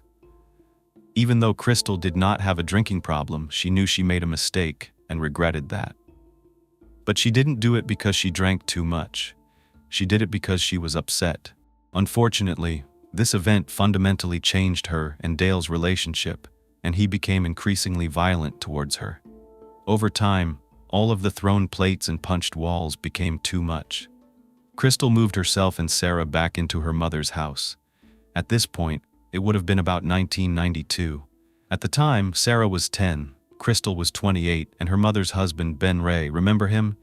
Didn't like kids. He died in 1989, so he wasn't around anymore. Gracie thrived as a widow.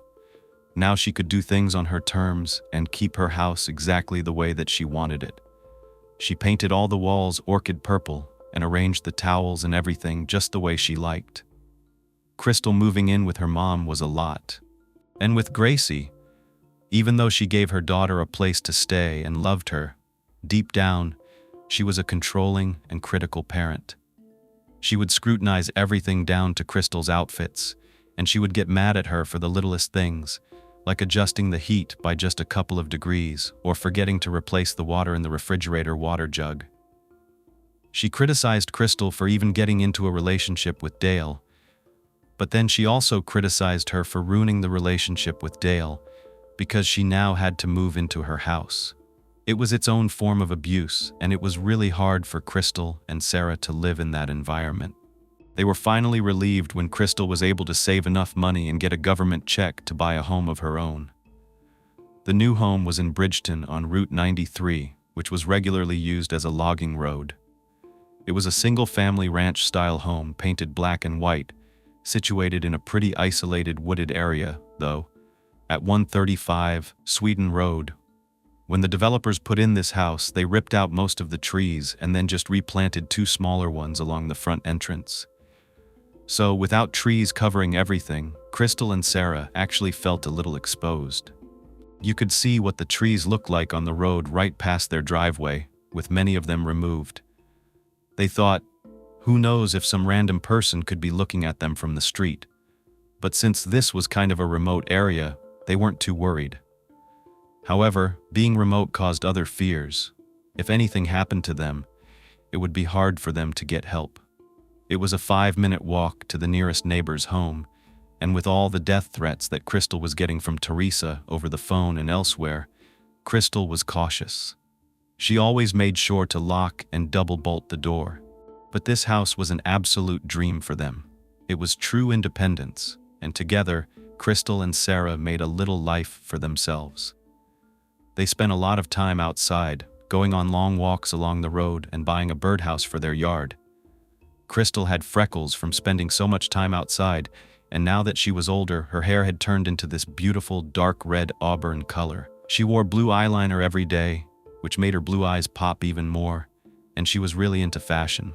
She loved wearing those big white cuffed shirts, floral dresses, sunglasses, and flashy necklaces. Crystal liked wearing nice jewelry and really pretty perfume and going out and getting a perm.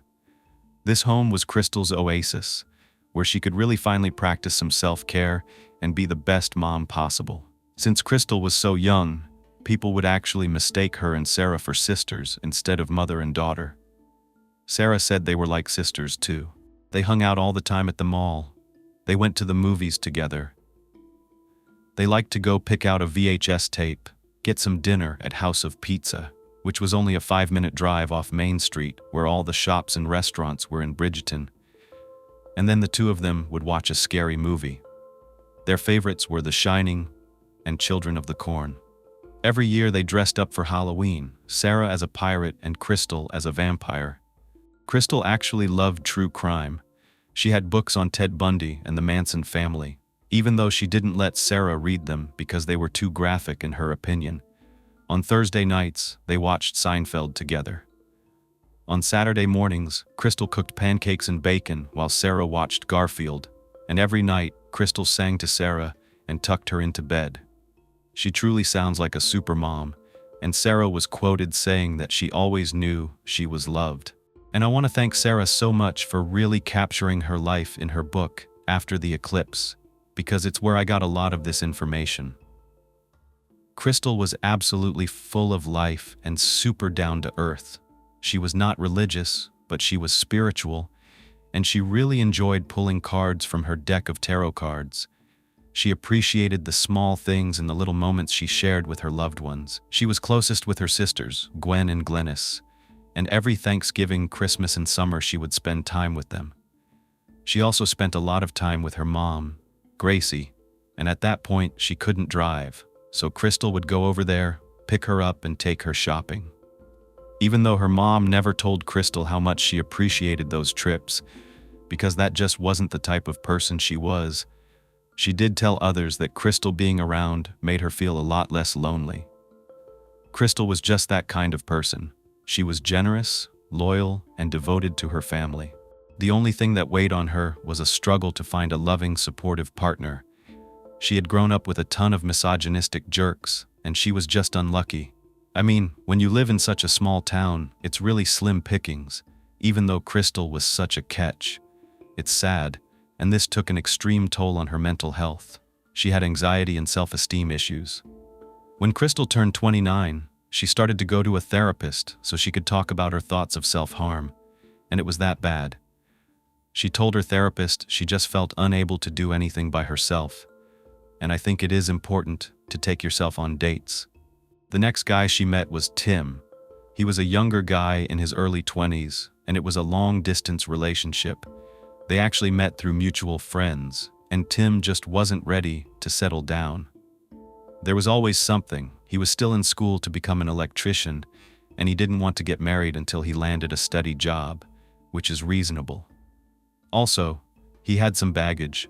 His ex-girlfriend cheated on him, so he had major trust issues, and he told Crystal he would never be able to tell her that he loved her. I mean, At least he's being honest. But at the same time, it can be seen as pretty cruel not to give Crystal a chance because of his past. But it was never meant to be.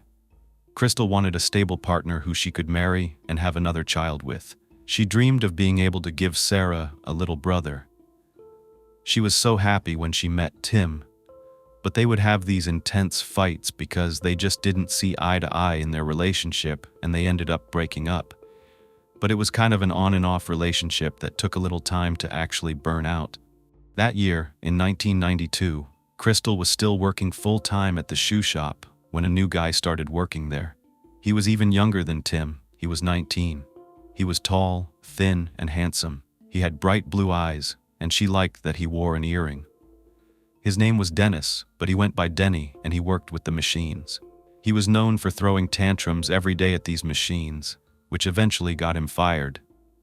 When they met, Crystal was still dating Tim, and Dennis was actually married, but they started hanging out just as friends. Dennis would do little things for Crystal, like fix her car or work on other things at her house. They flirted, but nothing actually happened until Dennis's wife cheated on him, and the two of them got a divorce. Crystal and Dennis got together after that, and Dennis adored Crystal. He came over every Wednesday and Saturday night and proposed to her on several occasions, but she was like, "I can't take this seriously. If it's for real, I need to see a ring." But as amazing as Dennis seemed to be, he also had a temper. I was hoping that he would be different, but they too started having fights regularly. Now, Dennis did buy that ring, and he planned to propose to Crystal on her 30th birthday. But that night, instead of sliding a ring on her finger, they got into an explosive argument. It went so far that both of them were just screaming and throwing things. They slipped into a toxic routine, and this just kept happening in Crystal's life over and over again with every man. Dennis actually broke the siding of the house. He punched the walls in, and he even totaled his truck after they got into an argument. He was controlling. He would convince Crystal to do things like cut off her beautiful red hair and make it really short and more masculine. And that is a huge sign of emotional control over someone in jealousy. Controlling someone's hair like that, a lot of the time, abusers use this as a way to diminish their partner's self-worth. And poor Crystal had already been through so much of that time before meeting Dennis. Now Sarah was 11, and everything she saw was pretty normal to her. She thought Denny was just being Denny. She didn't really consider him violent. He just threw tantrums, adult ones. But keep in mind, Sarah had seen her mom get into fights with Tom, Dale, Tim, and now Dennis. So this is sadly what she thought relationships looked like. Crystal knew their relationship wasn't 100% healthy, but they still had feelings for one another. Dennis loved to talk about the future, and he promised to build Sarah a treehouse, and the three of them would go on long walks and drives together, just enjoying each other's company. Now Dennis did eventually propose to Crystal, and she said yes.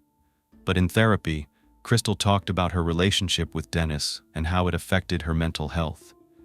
At her sessions, she discussed how to set boundaries with Dennis. If they were to really get married, their fights could not be so explosive.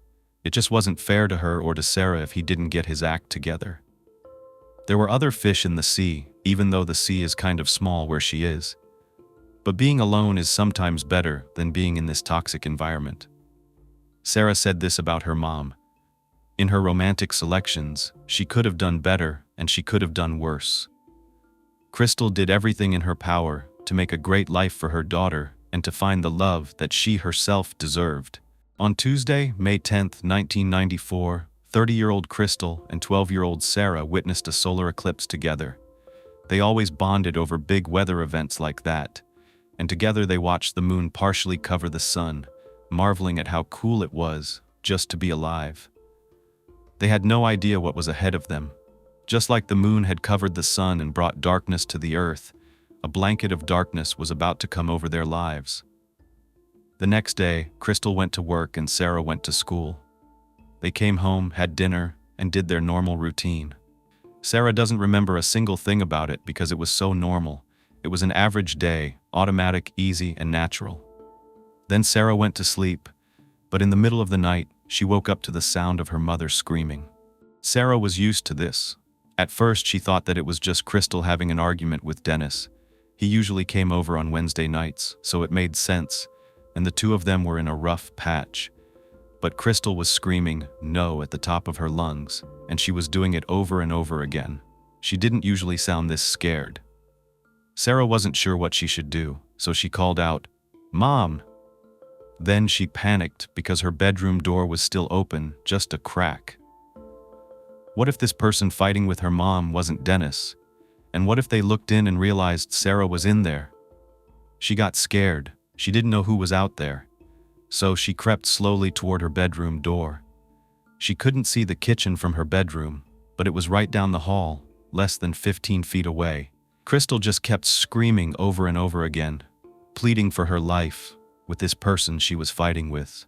Sarah shut the door, and when it clicked, there was the stark sound of someone stomping toward her. She scrambled back toward her bed and listened to the footsteps. She was expecting her door to open and be confronted by this monster with nowhere to go. But instead, she heard the sound of one of their kitchen drawers opening up. Silverware was being shuffled around and the metal utensils clanked against one another. Then she heard something being pulled out. It was a sliding sound, metal on metal. And then Sarah heard a loud, wet thud over and over again while her mother kept screaming. Later she would recount it as a gigantic fish, a 500 pounds deep-water sturgeon, wet and thrashing for air and life on the hollow kitchen floor. That is quite a description. She knew Crystal was being hurt by someone in the other room.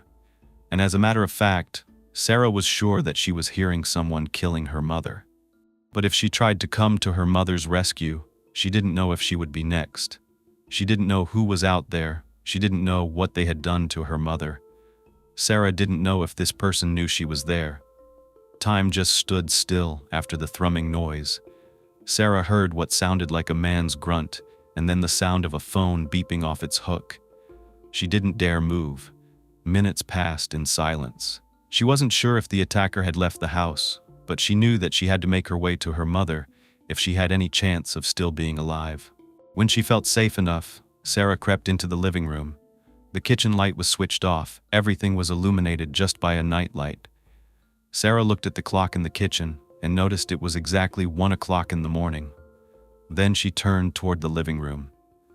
There was her mom, wearing her favorite blue bathrobe, lying on the ground in a pool of blood.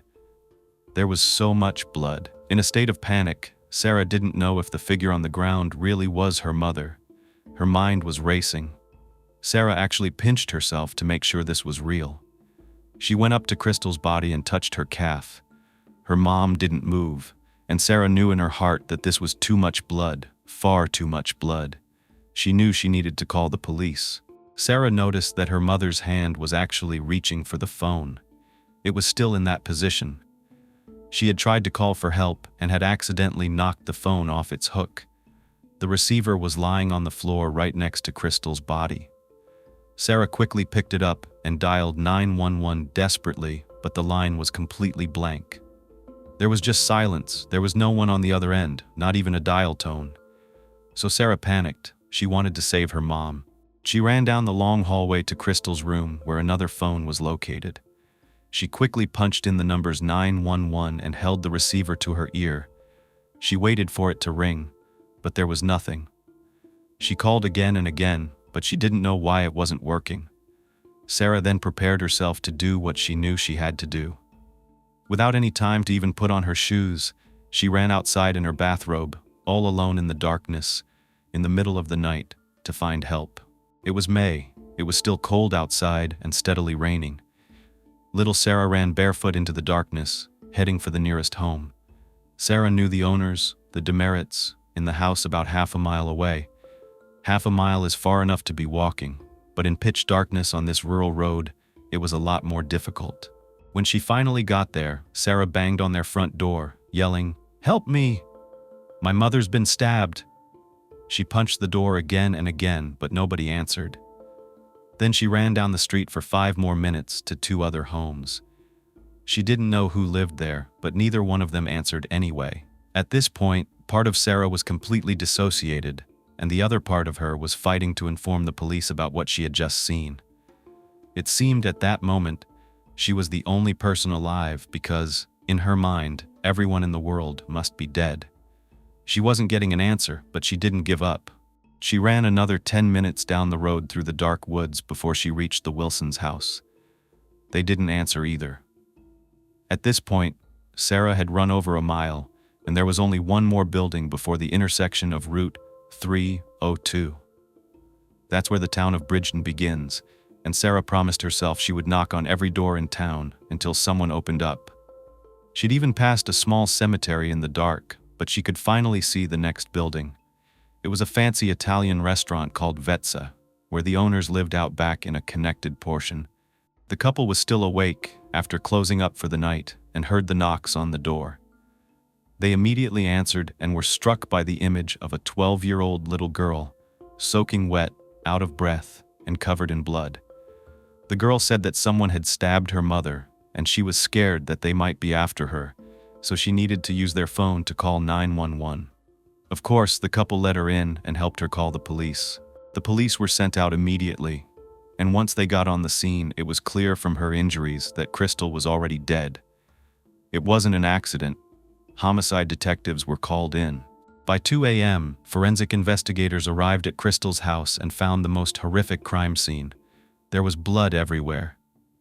It's not an exaggeration. It was in the kitchen, the living room, all over the furniture, on the floors, and on the phone. Investigators took photographs and video footage of this crime scene. They were so brutal, I cannot show them here. But Crystal's entire face and head were covered in so much blood, you couldn't make out any of her features. There were also blood droplets, smears, and smudges all over her bare legs, and her robe was soaked in blood. Crystal just lay there on the linoleum floor in her kitchen, and there were portions of the carpet with blood sprays all over them. It left behind evidence of each time the knife went in. The investigators cut squares out of the living room carpet in order to compare the normal fiber samples to the ones with blood on them. The crime scene technicians removed whole portions of the couch with blood on them. Investigators tried to find fingerprints, but they only found some on the glass door. One full palm print that looked like it belonged to Sarah by the size of it, and one print with the very tips of the fingers. There weren't any other fingerprints in the house, which had been spotless before this killer came in. Remember, Crystal liked to keep her things in order, just like her mother, Gracie. There were boot prints everywhere in the kitchen, going in multiple directions. It looked like the perpetrator had tried to head toward Sarah's door, but never made it there. Maybe Crystal had distracted him so that he wouldn't get to her daughter. It also looked like the attacker tried to clean up some of the blood, and the investigators wondered why anyone would even try to clean up this much blood. But they had an idea why. It looked like the killer was racing back and forth through the kitchen, probably because they were cut. They were trying to clean up their blood and needed to find something to stop the bleeding. This left at least 20 of their boot prints on the floor in blood. They took samples of blood droplets on Crystal's legs and hip that looked different from her blood. By the way that they dripped, it looked like they dripped from someone standing above her. Also, these right here, the way they're round, those come from above and they drip straight down. They thought this could be the killer's blood, so they made sure to take samples to analyze it. This also narrowed down who they were looking for. Someone with an injury, possibly to their hand. Blood, if you don't know, has the consistency of motor oil. It's very slippery, and as someone's getting that violent stabbing someone, they're bound to slip and cut themselves with the blade. The more times they make that motion, the more chances they have for that knife to slip, and there were multiple wounds on Crystal. There were also droplets on the kitchen counter near the paper towel roll. The killer stopped the bleeding because on the way out, there were no droplets. It was ultimately determined that poor Crystal had been stabbed over 50 times in the face and head alone.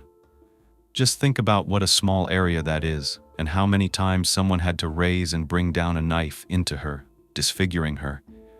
They could tell the instrument used was a sharp metal knife.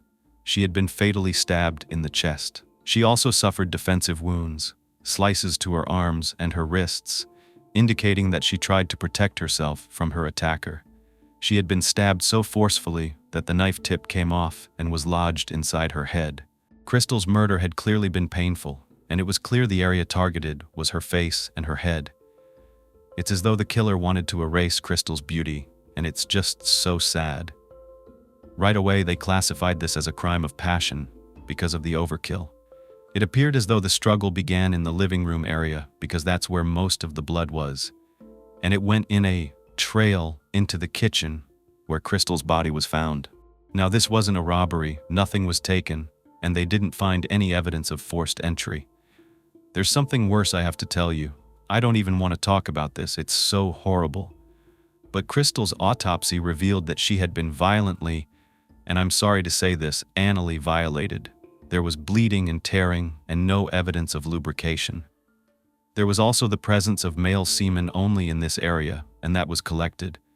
Crystal had been on her period, so they suspected that her murderer was disgusted by this fact and decided to take away Crystal's control, her power, and her vulnerability so completely that they did something so violating and painful just to get their way.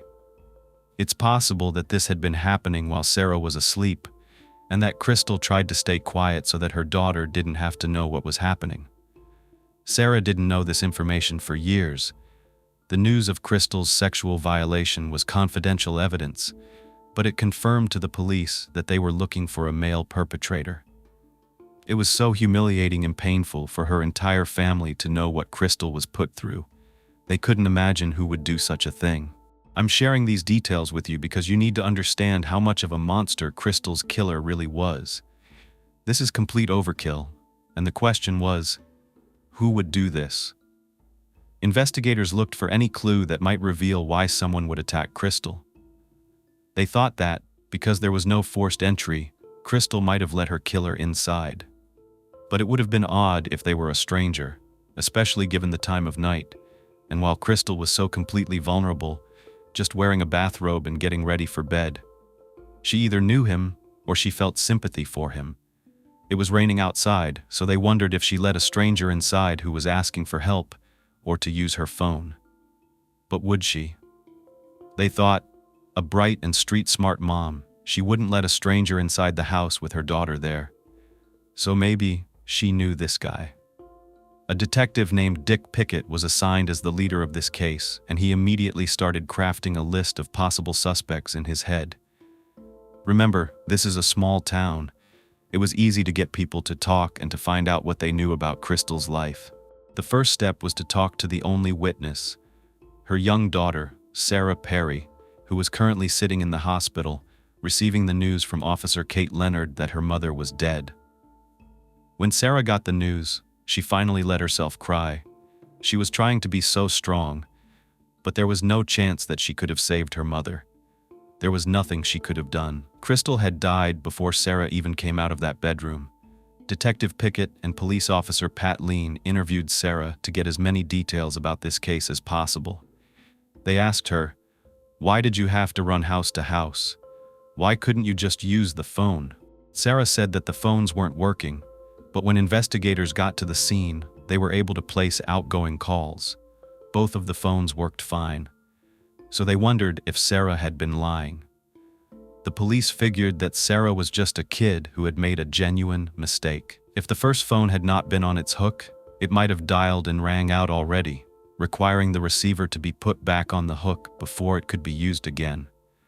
And maybe, in a panic, Sarah hadn't thought to pick it up, hang it up, and then pick it back up. Then, on the phone in Crystal's bedroom, maybe Sarah dialed the wrong number.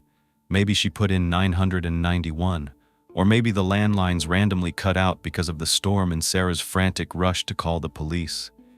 It made sense that she probably couldn't get the phones to work. It's just a scary reality that she had to run in the dark, all alone, to find help. The police asked Sarah to describe that day in detail. What did Crystal do the night before she died? Did she have any plans to see anyone? Had she been threatened? Sarah said she could not remember most of the day, no matter how hard she tried to pry open her brain. It was an average day. She didn't know what her mom had been up to. However, she did mention Teresa, the woman who had been threatening Crystal for years. But by this time, police had seen evidence of Crystal's violation and found it unlikely it would be Teresa or any woman who could have done this. Then, Detective Pickett asked for more details about the murder itself. He asked Sarah if she knew her mother's killer. Sarah said she didn't know. They asked her if the killer was Crystal's current fiancé, Dennis, and again Sarah said she didn't know. She thought maybe it could be, but she didn't think he was that dangerous. Then they wanted to know, how did Sarah know that Crystal had been stabbed with a knife if she was in her bedroom and couldn't see the attack? Sarah responded that it was obvious. It was a knife. She was like, "What, did my mom get stabbed with a spoon?" She was definitely putting on the 12-year-old sass, but it made Pickett suspect that she was withholding information. So he put more pressure on her, even though she had just been told her mom was murdered. He kept asking questions about it. He especially wanted to know all about Dennis because, as you know, it's usually the husbands, the exes, the boyfriends, and the fiancés who end up being murderers, and there's always a motive. In small-town Maine, it was common for men to commit violent acts against women they were with. But Sarah insisted she didn't know who killed her mom.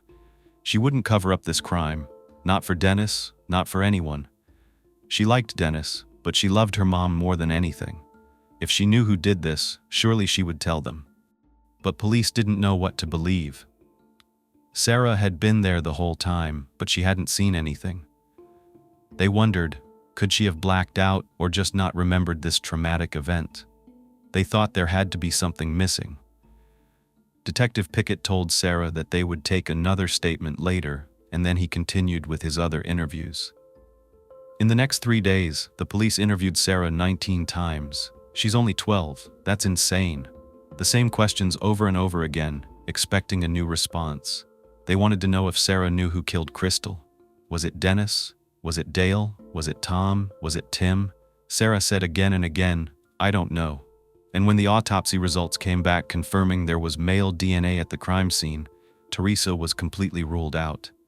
But whoever had killed Crystal, whether it was her fiancé, her exes, or a stranger, Detective Pickett was determined to find out who he was. The investigators ended up finding a shoe that was sold at a local store that matched the bloody footprints. It was an Oak Harbor brand leather lace-up shoe, so at least they knew what they could compare it to if they found a suspect. At 4 a.m. Thursday morning, just a couple of hours after Crystal's body had been found, 4 police officers showed up at Dennis's doorstep along with his parents. The moment Dennis opened the door, they asked him if he had gone anywhere or seen Crystal the night before. His words were, "Is she all right?" They asked again, "Have you seen Crystal?" And that's when Dennis panicked. He asked if she was dead, and then he actually passed out. He had to recover in a police car, and then they started the questioning again. Dennis told the police he had gotten home from work a little past 8 o'clock, as usual. After helping fix one of his buddy's trucks, he called Crystal at 8:07 p.m. Remember, they usually hung out on Wednesdays and Saturdays every week. But since he was late, she was already upset the moment she picked up the phone. Dennis said he tried to make amends and promised to come over right now, but Crystal said, "Don't bother." Then they started to argue, and eventually, Crystal said she was exhausted and promised she would just see him on Saturday. Police were able to confirm Dennis had worked at his friend's house on a vehicle, but no one could prove that he wasn't at Crystal's that night. The police asked him to take a polygraph test. They asked him a bunch of questions, including, "Did you kill Crystal Perry?" Dennis said no, and he was telling the truth. But when they asked him if he felt responsible for her death, and he said no, the machine went crazy. Dennis was lying. He did feel responsible for her death, but why? Was it survivor's guilt? Was he just feeling bad he wasn't there that night to protect her, or was it something more? He ended up failing 2 polygraphs. He also wore the same size shoe as the footprints they found at the scene, but they didn't find any matching shoes in his possession. They didn't have any concrete evidence to hold him, but he did agree to give them a DNA sample. But when he did, he asked for a favor in return. He said to them something to the effect of, "I know it's looking like everything's pointing in my direction, and if it comes to the point where I need to be arrested, "Please come to the back door of my workplace." He said that his bosses were always good to him, and he didn't want to create a scene and disrupt the business. That does kind of make it seem like he's guilty, doesn't it? But maybe he just figured, you know what? I'm the prime suspect, so it's inevitable. I'm the fiancé gonna get arrested. Detective Pickett interviewed Crystal's best friend, Linda. They had known each other, like I said, since they were about 8 years old, and they also interviewed her current boyfriend. Linda said the last time she talked to Crystal was several weeks before that. Crystal had called her, just sobbing over the phone, telling Linda she was scared. She said that she and Dennis had gotten into another screaming match, and that he grabbed her by the arm and punched the door, denting in the steel. Now she had to get it replaced. Crystal told Linda she was afraid of ending the relationship with Dennis, but she was trying to put her foot down. The arguments were getting so bad, according to Crystal, that she was scared of seriously getting hurt. Linda told police that Dennis was not the right man for Crystal, and that's quite an understatement. Nobody deserves to be around that kind of behavior. Crystal had called the next week on Friday, but Linda missed that call. She told police she wondered if something had happened again, but now it was too late to know, and she felt so guilty. The police went over to Crystal's co-worker Penny's house, the one who stood across from her at the shoe shop. The 4 officers informed her of what happened and asked her if she knew anyone that would want to hurt Crystal. Of course, Penny was absolutely devastated by the news. She gave them a few suggestions of men around town who had either harassed Crystal or made her feel uncomfortable. When the police left, Penny got an almost immediate knock on her door, and guess who it was? Dennis. They were friends, so she did let him in, and she gave him a hug. But Penny thought that it was very strange that he would show up so soon. It was like he was waiting for that exact moment after they left. What was he trying to prove? She just found it to be a little odd. Over the next 2 days, police interviewed people all over Bryden, hoping the rumor mill would lead them to justice for Crystal's family. Someone reported that a man named Donnie Martin got drunk at a party and went around telling people that he killed Crystal Perry. When police brought him in for questioning, he conveniently forgot everything he said that night. On Saturday, a woman named Miranda White contacted the police with a tip. She said she was in the area where Crystal lived the night she was murdered, and that her dad had finally convinced her to call the police with this tip. Miranda said she got off work at Subway restaurant around 1 a.m. She was driving home when she heard the sound of an ambulance, and it made her scared because her boyfriend was a huge troublemaker. He was always getting into something or getting hurt, and the ambulance was headed in the direction of his house. So she had a bad feeling. She was scared for him. She followed that ambulance, which to her relief passed her boyfriend's house on Route 302 and continued to go to Route 93. So she turned around before she even got to Crystal's house. Then she headed back past her boyfriend's house and into town. But here's the tip she wanted to give them. She said that the moment she turned on Route 93, a car came barreling up behind her with their brights just flashing in her eyes. She thought that was really weird. It was just very out of the ordinary, especially since they were in such a rush. She turned onto Route 302 and then onto High Street. She was worried that that car was going to tail her, but it turned off into a side road. Miranda passed her boyfriend's house again and drove the rest of the way home. She arrived just in time to hear a police scanner that they received a 911 call from the Italian restaurant. Miranda recounted the story to the police at the station. It kind of seemed like a promising lead. They wanted to know what the vehicle looked like that was speeding behind her. Could this be Crystal's murderer escaping the scene? Police had more questions and they asked Miranda if she would do a polygraph, but she didn't really feel comfortable with that. Since she wasn't a suspect, she was free to go. However, the police got one good thing from Miranda's testimony about Donnie Martin. Remember him? The partygoer telling everyone he killed Crystal? She said he was harmless. He was completely wasted that night and just trying to get attention, which really doesn't excuse the fact that he's going around telling people he murdered someone. I don't know what's wrong with people. I've heard people do this in other cases, and I have no idea why. Crystal's funeral was held 4 days after her murder. The sky was vividly blue, and after a short visitation, Crystal was cremated. She loved peach-colored roses more than anything, and Sarah picked out peach-colored flowers for the ceremony. But the funeral was tinged with the knowledge that anyone in this small community could be her killer. Wen's brother believed that Crystal knew who killed her. She must know them in some way, and police thought so too. The crime just felt too personal to be random. In the next few weeks, the family put up posters on telephone poles, encouraging people to come forward with tips. And when it rained, they replaced those posters again and again. It was only one of 2 unsolved murders in Bryden's history as a town, and people all over the area were desperate to know what happened to this beautiful, intelligent young woman. Detective Pickett and his team monitored all the locations that Crystal usually visited for suspicious activity, including the shoe shop and Gracie's house, but nothing seemed out of the ordinary. 8 days after the murder, Crystal's best friend Linda called him with a tip. She said that she had seen a newer model Ford pickup truck parked up the street from her. Linda lived close to Crystal and Sarah, so she often went on walks in that area, and Linda had never noticed this truck before. It even had New Hampshire plates. However, Detective Pickett thought this was pretty normal, since there were plenty of people who could have parked it there, and it wasn't exactly outside Crystal's house. But he wrote it down anyway, just in case, and put it in Crystal's file. Tips continued to come in, but the biggest lead was the DNA found at the crime scene. It took between 6 months and a year for these DNA samples to be processed.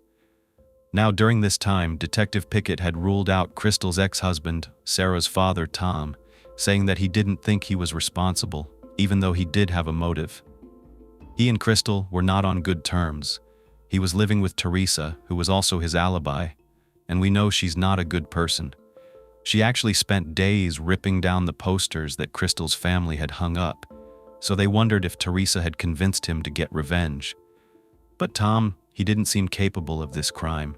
First of all, he drank away too much every night to even have the coordination necessary to commit such a violent act. I guess alcohol was a saving grace because he was ruled out for now. But there was another man that used to be in Crystal's life, her ex, Dale. He was using a lot of substances in 1994 as well, and after Crystal passed away, he got in a horrible car accident that paralyzed the passenger of the car. Dale ended up going to prison for driving under the influence, and even though he was violent, his personality didn't seem to be consistent with this murder. And if he had done it, at least he was already in prison. But finally, the DNA results came back 9 months after Crystal's murder. Out of the police's 7 suspects, Tom and Dale were exonerated. The DNA just did not match. Crystal's ex, Tim, and other men that she met through friends were also not responsible. And Dennis was not a match. He wasn't the murderer either. This was actually pretty surprising to detectives, and Detective Pickett was like, now what? Were the DNA results just wrong? Was he missing something? At this time, DNA processing wasn't like it is today, so it makes sense that they just didn't trust it. However, it was being used as incriminating evidence in really public cases like the O.J. Simpson trial, the reason I got started in true crime. So they needed to find this DNA match, and they got another DNA sample from Dennis. They wanted to test it again because they were back at square one. They wanted to really make sure they could rule Dennis out. Detective Pickett was still convinced Sarah wasn't telling the truth either, as the sole witness. There had to be something she was leaving out, something that she had blocked out in her memory. Sarah had actually gone to live with her Aunt Tootsie in Texas, and it was already a very hard transition. She was terrified to be alone, and of course, she had trouble adjusting. But detectives went out there anyway. Detective Pickett, along with Police Chief Bob Bell and an officer named Dale Keegan, bought plane tickets for San Angelo, Texas. Officer Keegan had been newly trained in FBI interviewing techniques, and he hoped that, with the polygraph test and some time to think about Crystal's murder, Sarah might be willing to give them some answers. I don't know why they would assume this poor girl is lying about her own mother's murder, but on the first day, Sarah agreed to be hooked up to a lie detector. Officer Keegan asked her all kinds of questions, things like, Do you know for sure that the person who killed your mother was? And then he would fill in the blank with different names of all the male suspects. Sarah said no every single time, and every single time she was honest. But the officer still believed she had some sort of repressed memories. They just had to uncover them from the depths of her brain. Even Sarah's own Aunt Tootsie believed she could be hiding something. But Sarah insisted the only gaps in her memory were from the day leading up to the crime, not the crime itself. She vividly remembered that. After 3 days of interviews, Sarah even started to doubt her own memory. That's what happens, she told Officer Keegan. She'd seen a blue car, and then she said, "You know what? It could have been Dennis," but she hadn't seen him. Sarah had seen and heard Dennis in her house so many times and only mentioned the blue car once, so the police felt they had no new concrete information. On the last day, they got fingerprints from Sarah's hands. All of the finger and handprints on those glass doors in the home belonged to Sarah, so even the fingerprints had led to a dead end. When Sarah asked about the investigation, she was told that the DNA samples were still being processed. But the police lied. We know the DNA samples had already come back 2 weeks ago, but they were double-checking to see if Dennis was innocent before they revealed to Sarah and the public what they knew. They don't like leaving anything undone in their line of work, and I think we know that all too well. And it's not always for good reasons. Who knows how long Dennis's DNA results were going to take? It seems like it takes forever. Of course, it was still an open investigation, so the police could not reveal any details to the newspapers. People still speculated about what happened. One newspaper reported that a local man from the area, Lloyd Millett, who had been charged with murdering 2 other women, might be Crystal's killer. When they interviewed this man, he said he never visited Bridgeton before, and he hadn't killed her. This ended up being true. There was nothing linking him to the crime. But news of Crystal's murder spread from county to county, and people tried to keep her memory alive. By May of 1996, the family was exhausted with the length of this investigation. Crystal's sister, Carol, said, "We're tired of waiting." And Crystal's mother told the Portland Press-Herald that at the beginning of the investigation, she would call the police sometimes every other day, and they used to call her once in a while, but they don't even do that anymore. The family actually put out a $10,000 reward for any tips that could lead to Crystal's killer. They really hoped that people wouldn't forget Crystal, and Gracie was obsessed with figuring out who had taken her daughter from her. It was all she would talk about. The family deserved justice, and the Bridgeton PD knew it. For the 2-year anniversary of her death, Chief Bell took a team of investigators to the shoe shop that Crystal worked at, and they interviewed the workers for 6 hours. They told the Bangor Daily News that this was an ongoing and active investigation. They were just waiting on a DNA sample, and we know this was Dennis's second one. It took over 10 months to process, but when the sample came back, it was negative again. The man was innocent, and I bet this was so frustrating for Detective Pickett. He had done hundreds of hours of interviews, and he kept working on this case, but years went by, and still, he ended up with no substantial evidence. Then, in the summer of 1999, when Sarah was going into her senior year of high school, Detective Pickett got a job in the Peru, Maine area, and he left the Bridgeton PD. So another head detective was assigned to the case. His name was Lieutenant Walter Gribb. Sometimes, it helps to get a fresh perspective on a case. Lieutenant Gribb got the ball rolling really fast. Sarah remembers that when Lieutenant Gribb got on the case, he and his team would draw so much blood from men for DNA testing that they were known in the town as the vampires, which I think is pretty cool. These detectives knew that someone in this town was responsible, and they had been walking free for over 5 years. As part of Lieutenant Gribb's initial investigation, he contacted Sarah.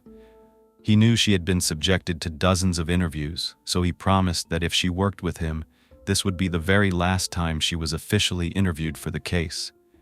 Of course, Sarah was a little hesitant at first, but eventually, she agreed to help. She went to weekly sessions with a Harvard-educated psychiatrist and hypnotherapist named Dr. Daniel Brown. For several sessions, Dr. Brown tried to reveal her repressed memories. When he asked if Sarah remembered seeing anyone attacking her mother, she still answered no. The doctor finally confirmed that Sarah had no significant repressed memories, and that was that. Sarah herself had been through a lot in the years after her mother passed away. The first few days, she stayed with Glenise and Wendell at Gracie's house, and then she moved in with her Aunt Carol and her husband in Peru, Maine. Their home was an hour's drive from Bridgeton in a dark, isolated part of the woods, and Sarah had PTSD and anxiety. She couldn't stand living at Carol's house, so when Sarah's old babysitter, Peggy, called Carol and offered to take her in, Sarah was so happy to move back to Bridgeton. But as much as it seemed like this was a nice gesture, there's actually a special place in hell for people like Peggy, and I'm going to tell you why. This poor girl, she's been through so much. First, Peggy told Carol that she was Crystal's very best friend in the world, which was a lie. She wasn't, and Carol didn't know any better. Peggy was taking advantage of all the money the state was sending her for Sarah. Whatever money didn't go to Sarah's needs, Peggy would keep for herself instead of putting it into savings for Sarah. Peggy also had it in her head that in order to help Sarah, she needed to keep talking to her about what happened that night. Eventually, Peggy got so frustrated that Sarah wasn't responding to her therapy that she decided to send her back to Carol's house, which was actually a good thing. But after this, Sarah went on a vacation to her Aunt Tootsie's house in San Angelo, Texas. Tootsie was actually in the Army and had a husband and 2 young boys. Sarah stayed there for 3 weeks. That's when those detectives had flown out there, remember? Tootsie said she finally had to talk with Carol about how Sarah felt living there permanently with her. Sarah liked Texas. It was new. She was anonymous, and she'd made friends with an ex-neighbor, so she said yes. But while Sarah excelled at school, staying with Tootsie, who was actually controlling and unpredictable, was pretty rough. They had a complicated relationship. Tootsie was strict about little things, including the length of time Sarah could take a shower and who she could hang out with. But Tootsie loved Sarah in her own way. Remember, Tootsie grew up in the same conditions that Crystal had. They were sisters, and she was trying her best. She once made an entire scrapbook for Sarah for Christmas, full of pictures of her mother, and she addressed it, "From Mom." Tootsie also convinced her husband that they should adopt Sarah, but then she got divorced. One day, she told Sarah, "Your Aunt Carol and I talked last night, and we agreed it would be best if you went back to Maine." She gave Sarah 2 options, leave next week or leave at the end of her semester. Sarah wanted to stay until the end of the semester because she had things like band practice and she wanted to say goodbye to all of her friends. But then, all of a sudden, for whatever reason, Tootsie changed her mind and said Sarah would be leaving in 3 days. She claimed that the adoption was just so that they could get health care. So Sarah did go back and live at Carol's house and finished high school in Peru, Maine. Sarah always loved writing and applied to Davidson College in North Carolina as an English major. She maintained a good relationship with Carol, Gwen, and Glenise. Sarah graduated in 2004 and became an administrative assistant at the University of North Carolina, where she started to work on her memoir. Sarah even got a master's degree in nonfiction writing from Columbia University and held teaching jobs in New York. Now Sarah is an assistant professor of nonfiction writing at the University of North Texas. Her first book, which I mentioned earlier, called After the Eclipse, was nominated as a New York Times Book Review Editor's Choice, a Barnes & Noble Discover Great New Writers Pick, and a Poets and Writers Notable Nonfiction Debut. Sarah has had a really successful career, and she attributes a lot of that success to her mother. Crystal had dreamed of giving Sarah the opportunity to be whoever she wanted, and Sarah went for it. In 2006, when Sarah was 24 and still working at the University of North Carolina, she got a phone call from Lieutenant Gribb. He had actually been promoted and was no longer working as the head detective on her mother's case, but he was still working closely with the detectives, one in particular, the lead detective, Chris Harmon. He and Detective Harmon had put in hundreds of hours of work interviewing and investigating the case, preparing the evidence for a trial, just in case they were able to find a DNA match. Finally, after 12 years, they called to say they had solved it. There had been many rumors over the years that a serial killer had done it, or a local handyman who was mad at Crystal for rejecting him, but they were ruled out. Here's how they finally figured out who Crystal's killer was. Back in 2003, 9 years after Crystal's murder, a man named Michael Hutchinson had gone to jail for criminally threatening someone using a gun. Now Michael and his friends were going after a 19-year-old guy named Ian who had stolen some of their marijuana plants. They chased Ian all across town in a car, and Michael's friend held Ian at gunpoint using Michael's gun. Michael ended up receiving 6 months in prison and 3 years of probation. Now, the state of Maine requires that any person who's convicted of a crime go through a routine process of being entered into a database. One of the requirements is to provide a DNA sample. So they used one of those long Q-tips, you've probably seen them before, and they swabbed the inside of his cheek. They plugged his sample into the Maine State Police Crime Lab's database, and Michael just moved on with his life. Well, 3 years later in 2006, now 12 years after Crystal's murder, Michael Hutchinson was still on probation when he was charged with driving under the influence with his children in the car. He violated his probation and didn't show up to court, so on the day of Michael's would-be wedding, while he was supposed to be getting married to Dennis's cousin, Christy, remember Dennis, Crystal's ex-fiancé? Michael was marrying his cousin. It's a small town. The police intercepted the wedding between the ceremony and the reception. They put Michael in prison again, and he was going to be there for several years because they didn't trust him not to violate probation again. 21 days later, after they ran his DNA again in the system, it came up as a match to the blood and semen found at Crystal's house the night she was murdered. It was him. He was the monster. Detective Gribb asked Sarah if she had ever heard the name Michael Hutchinson. She hadn't, but there was no doubt about it. Michael's DNA was all over the crime scene. Unfortunately, it took this long because there had been a huge backlog at the Maine State Crime Lab. It had taken 3 years to even analyze Michael's DNA sample. And this is actually so common here in the US. Apparently, Maine's backlog is a lot smaller than most states, because it can take up to 10 years.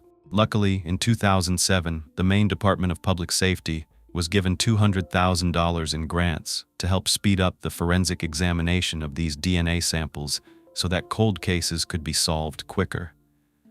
Lieutenant Gribb explained that Michael was behind bars for another crime and would continue to be until his trial. They hadn't even confronted him about Crystal's murder yet. At the very least, Sarah was relieved to know that Crystal's murderer was locked away. But at the time, Lieutenant Gribb asked her if she could please keep things as quiet as possible. He still had to interview Michael. However, he did let Sarah know that she could tell her family. But Sarah knew how fast rumors spread. She knew that if any of her aunts found out, the news would get to Gracie, and Gracie would tell the whole county. Sadly, before Sarah could tell her grandmother who Crystal's killer was, Gracie passed away. She had dementia, and not many people knew how quickly her health was actually declining. Gracie never got to learn who the killer of her daughter was, which is just tragic. Lieutenant Gribb looked into Michael Hutchinson so he could prepare to make his case. Michael grew up in Bridgeton in a house where his father, Brad, beat his mother constantly. He was in the same graduating class as Dennis and had really poor grades in school. After his parents divorced, he ended up working for his father as a stonemason. At the age of 19, Michael lived with Brad on High Street, which is right near the junction between Route 93 and Route 302. Here's how close that is to Crystal's house, under 2 miles. Michael's mom lived a little further off Route 93, but every single time Michael drove from his dad's house to his mom's house, he turned onto Route 93 and passed Crystal's. He would have passed Crystal's house at least once a week, and Brad lived close enough to Crystal and Sarah that when they went on walks, they walked right past his house. There would be no doubt Michael had seen Crystal before, at least out and about in public, and he somehow targeted her for some reason. Michael regularly abused substances and sold drugs. He also beat his first wife in front of his children, and she had a restraining order against him. Both of these resulted in a long criminal history of DUI, domestic charges, along with arrests between 2003 and 2006. This man was a criminal through and through. Now, Lieutenant Gribb needed to confirm that he was also a liar. He visited Michael at the Cumberland County Jail and asked him if he knew Crystal Perry. He told him twice that he didn't. So Lieutenant Gribb was supposed to believe that Michael's DNA was at the crime scene, but he didn't even know Crystal? Nice try. Then Lieutenant Gribb noticed a huge scar across the palm of one of Michael's hands. The police knew that Michael's blood was at the scene of the crime. Crystal thought back, so the perpetrator was bound to have a scar from where he was slashed by the knife. When Gribb asked Michael where he got that scar, he said it was from a car wreck he was in, but Gribb knew he was lying. He'd already lied about knowing Crystal. He would lie again and again, and this was going nowhere. The police obtained a search warrant. They took a second sample of his DNA, as well as a foot impression, so they could confirm that Michael's shoe size matched the shoe prints that were found in Crystal's home. Then, they did even more testing on the carpet fibers and the blood found on the kitchen sink and floor, and everything came back positive to Michael's DNA. There was no doubt about it, he was Crystal's killer. He was indicted on Thursday, April 6, 2006, and charged with murder. The next week, finally, Crystal's family was able to get the answers they deserved. There is some really interesting evidence that Sarah, Lieutenant Gribb, and Detective Herman were able to find after the trial. I was shocked to see how much Detective Pickett let his own biases get the best of him. There were some avenues he could have definitely explored and didn't. This case did not need to take 12 years. If Michael had been identified as a suspect right away, it was exactly a year until the trial. During that year, Michael's lawyer motioned to suppress the DNA evidence at trial. How, when that was the main reason this man was going to be convicted? He argued that collecting Michael's DNA was an unreasonable search and seizure. But Michael had already been arrested. When you're in prison, you're not guaranteed all the same rights as someone outside of jail, and solving crimes is a lot more important than a criminal's personal privacy. Plus, they swabbed his cheek. They didn't take blood from him, so it was ruled that Michael's DNA evidence would be revealed to the jury no matter what. The trial was held in April of 2007 when Michael was 31 years old. When Sarah walked into that courtroom and stared him in the eyes, she said that he had the look of a man who had something to say. This man also got hepatitis in prison, so his skin was yellow with jaundice. Honestly, it serves him right. At the trial, Sarah saw people she hadn't seen in years, including Dennis. After Crystal's death, Dennis had trained in special combat in the military and gotten a job working on White House security systems, all with the goal of getting revenge on Crystal's killer. From everything I know about him, he's no hero, but he cared about Crystal, and he really wanted her murder to be solved, even though he had been a prime suspect at one time. Sarah was the first to testify. She said Crystal's death caused her survivor's guilt and PTSD to the point where she struggled to get close to people.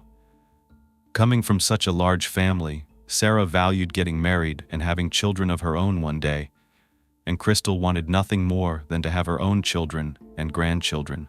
But Crystal was never given the ability to have that little boy she dreamed of or the family she always wanted. Crystal would never be a grandma because Michael Hutchinson ripped all of that away from her. The prosecution actually showed that videotaped walkthrough of Crystal's house. They took it when the sun came up at 7:15 on May 12th, just hours after the murder. They showed everything from Crystal's body to the neat row of perfume bottles in her bedroom. Even after the attack, the greeting cards she kept were all standing upright on the kitchen table, which was just a bit eerie. Then they discussed the handprints on the glass door that belonged to Sarah, and the boot prints of the perpetrator, and the lack of fingerprints anywhere else. Investigators testified that Crystal was one of the cleanest people they ever had the chance to investigate. They called her cleanliness very frustrating actually, because any marks that were left on surfaces almost immediately dissolved in the cleaning solution that was left behind by how much she cleaned, so they were unable to recover fingerprint evidence from the murderer. I've never thought about how someone's cleaning habits could affect the way investigators search a crime scene. It's good to know, but also Michael was amazing. And when it comes to jobs that naturally wear away fingerprints, The top careers are dishwashers and masons. Who knew? I didn't. So it was possible that Michael didn't even have enough of a strong ridge in his fingers to create solid fingerprints to begin with. Finally, the prosecution brought in Crystal's blue bathrobe that she was wearing the night she was murdered, and the amount of blood on it was horrifying. It was quite a sight for the jury to see. On Monday, April 2nd, Michael had testified on his own behalf. Why is it that these types usually insist on doing so? He said that he and Crystal had met at a local bar, and the night of her murder, he came by, invited by Crystal, and they had consensual sex vaginally and anally. Then, all of a sudden, after they were done, a guy wearing a black motorcycle jacket burst into her house, knocked Michael out, and then killed Crystal. Michael had to fight for his life to escape, getting a deep cut on his hand in the process. So how did you plan to prove all this, you may ask? I mean, that was quite a story. And why would he wait so long to admit that? Why didn't he just say it from day one? Well, Michael told his attorney, Robert Andrews, he was ashamed. When Robert asked him why he was so ashamed and didn't come forward, Michael pointed directly at Sarah and said, "I knew Sarah was there, so I did nothing." That statement actually gave me the chills, because what does he mean he did nothing? I mean, he didn't kill Sarah, so was that the nothing he was referring to? Or did he regret killing Crystal with a kid in the house? Or did he regret not killing Sarah when he had the chance? During cross-examination, prosecutor Lisa Marquez absolutely wrecked Michael's version of events. She destroyed it. There was only one set of footprints on the floor, and they were his. Crystal was barefoot, and only one set of boots made all those frantic prints in the kitchen. There was no proof that a second person had been on that floor, so he couldn't have been knocked out.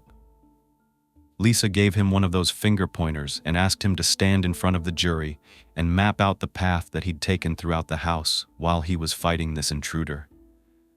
And guess where he pointed? To where all of those greeting cards were still standing straight up. He had no clue, and there were no boot prints near that spot either. He also pointed to the area in the kitchen where Michael said the intruder opened the drawer to get that knife. But there were no drawers on that side of the kitchen. He was just making things up, and it was so clear.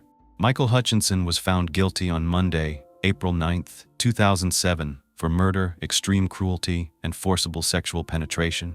He received life in prison without parole. Maine doesn't have a death penalty. Murder is punishable by anywhere between 25 years to life in prison without parole.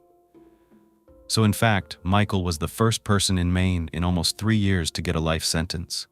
It's one of the more forgiving states. He tried to appeal the sentence again because of his DNA sample, but again he failed. Sarah found Detective Pickett's report with a note from the tip that she called in. When Sarah started researching for her book, she went through all the documents, the videotaped interviews, and the notes made by detectives, and she found out that Michael had been lurking in the shadows all along. For example, she found that car wreck report from June of 1994, the one where Michael said he got that scar on his hand. In the report, it said he owned a blue Ford pickup truck with New Hampshire license plates. Recall hearing about a vehicle like that with a New Hampshire plate? Well, if you remembered Crystal's best friend Linda's tip, you would be right. Sarah found Detective Pickett's report with a note from the tip that she called in. She said she was curious about a black Ford pickup truck with a New Hampshire license plate parked on Crystal's street. It was the same car. It was actually Michael's dad, Brad's car, and Michael used it all the time right in the area where Crystal usually went on her walks. Why hadn't Detective Pickett looked into this? Because he didn't think it was important. Then, Sarah found Detective Pickett's report of his interviews with that girl, Miranda. Remember, she was the one whose dad told her she's got to call in the tip about the car that was kind of chasing her down the road where Crystal lived on the night of her murder. She was the witness who had driven by Crystal Perry's house on her way home from work. During her initial interview, I told you they asked her to take a lie detector test, but she said she didn't really feel comfortable. Well, actually, according to the notes in the file, Miranda ripped off the lie detector equipment. Didn't they find that a little suspicious? I guess I've never taken a polygraph test. I don't know. Maybe it makes some people very nervous, but the detectives didn't follow up with Miranda until the next year, and that was after the DNA results came in. Detective Pickett questioned her, and Miranda again said she'd been following the ambulance because she was concerned that her boyfriend was in trouble. Detective Pickett wrote down a note for himself that said, "She's dating Michael Hutchinson, who lived up on Route 32 at the time." Wow. He literally wrote the killer's name. So Detective Pickett knew Michael lived in that area where Crystal was, and Miranda had been concerned about him that night, but they never once questioned the man. If they had, maybe they would have seen that big injury on his hand, or at least the scar if it had healed by the time they actually brought him in. So, Michael was under their noses for 12 years, but because Detective Pickett looked at the case like a textbook overkill case, and he knew it was common for the perpetrator to be an ex-boyfriend or a fiancé, he was biased, and he let that get in the way. I doubt that he had bad intentions, but he could have followed so many different leads for such a close-knit community. I'm surprised that Michael's DNA never got tested. Also, when Sarah was collecting information for her memoir, she had a conversation with her Aunt Gwen. Gwen and her husband were convinced that they had met Michael before. She remembered coming over to Crystal's house with her husband for a surprise visit. Crystal didn't know they were coming, and little Sarah opened the door. When they asked her, "Where's your mom?" she said Crystal was in her bedroom. When Gwen knocked on Crystal's door, she came out with a young man, and it looked like they had just been intimate. This was around the same time Crystal had just started seeing Dennis, and Gwen remembered the guy looked about Dennis's age, young, like 19 or so. He introduced himself with a one-syllable name, but Gwen and her husband could not remember what the name was. Now they think it could have been Michael. Either way, Michael Hutchinson committed the crime. Had they met at a party? Did they pass each other on their street? Did he target her? Did he come to her door that night and make up some story about his car breaking down and needing to get out of the rain? He could have even said he was a friend of her fiancé.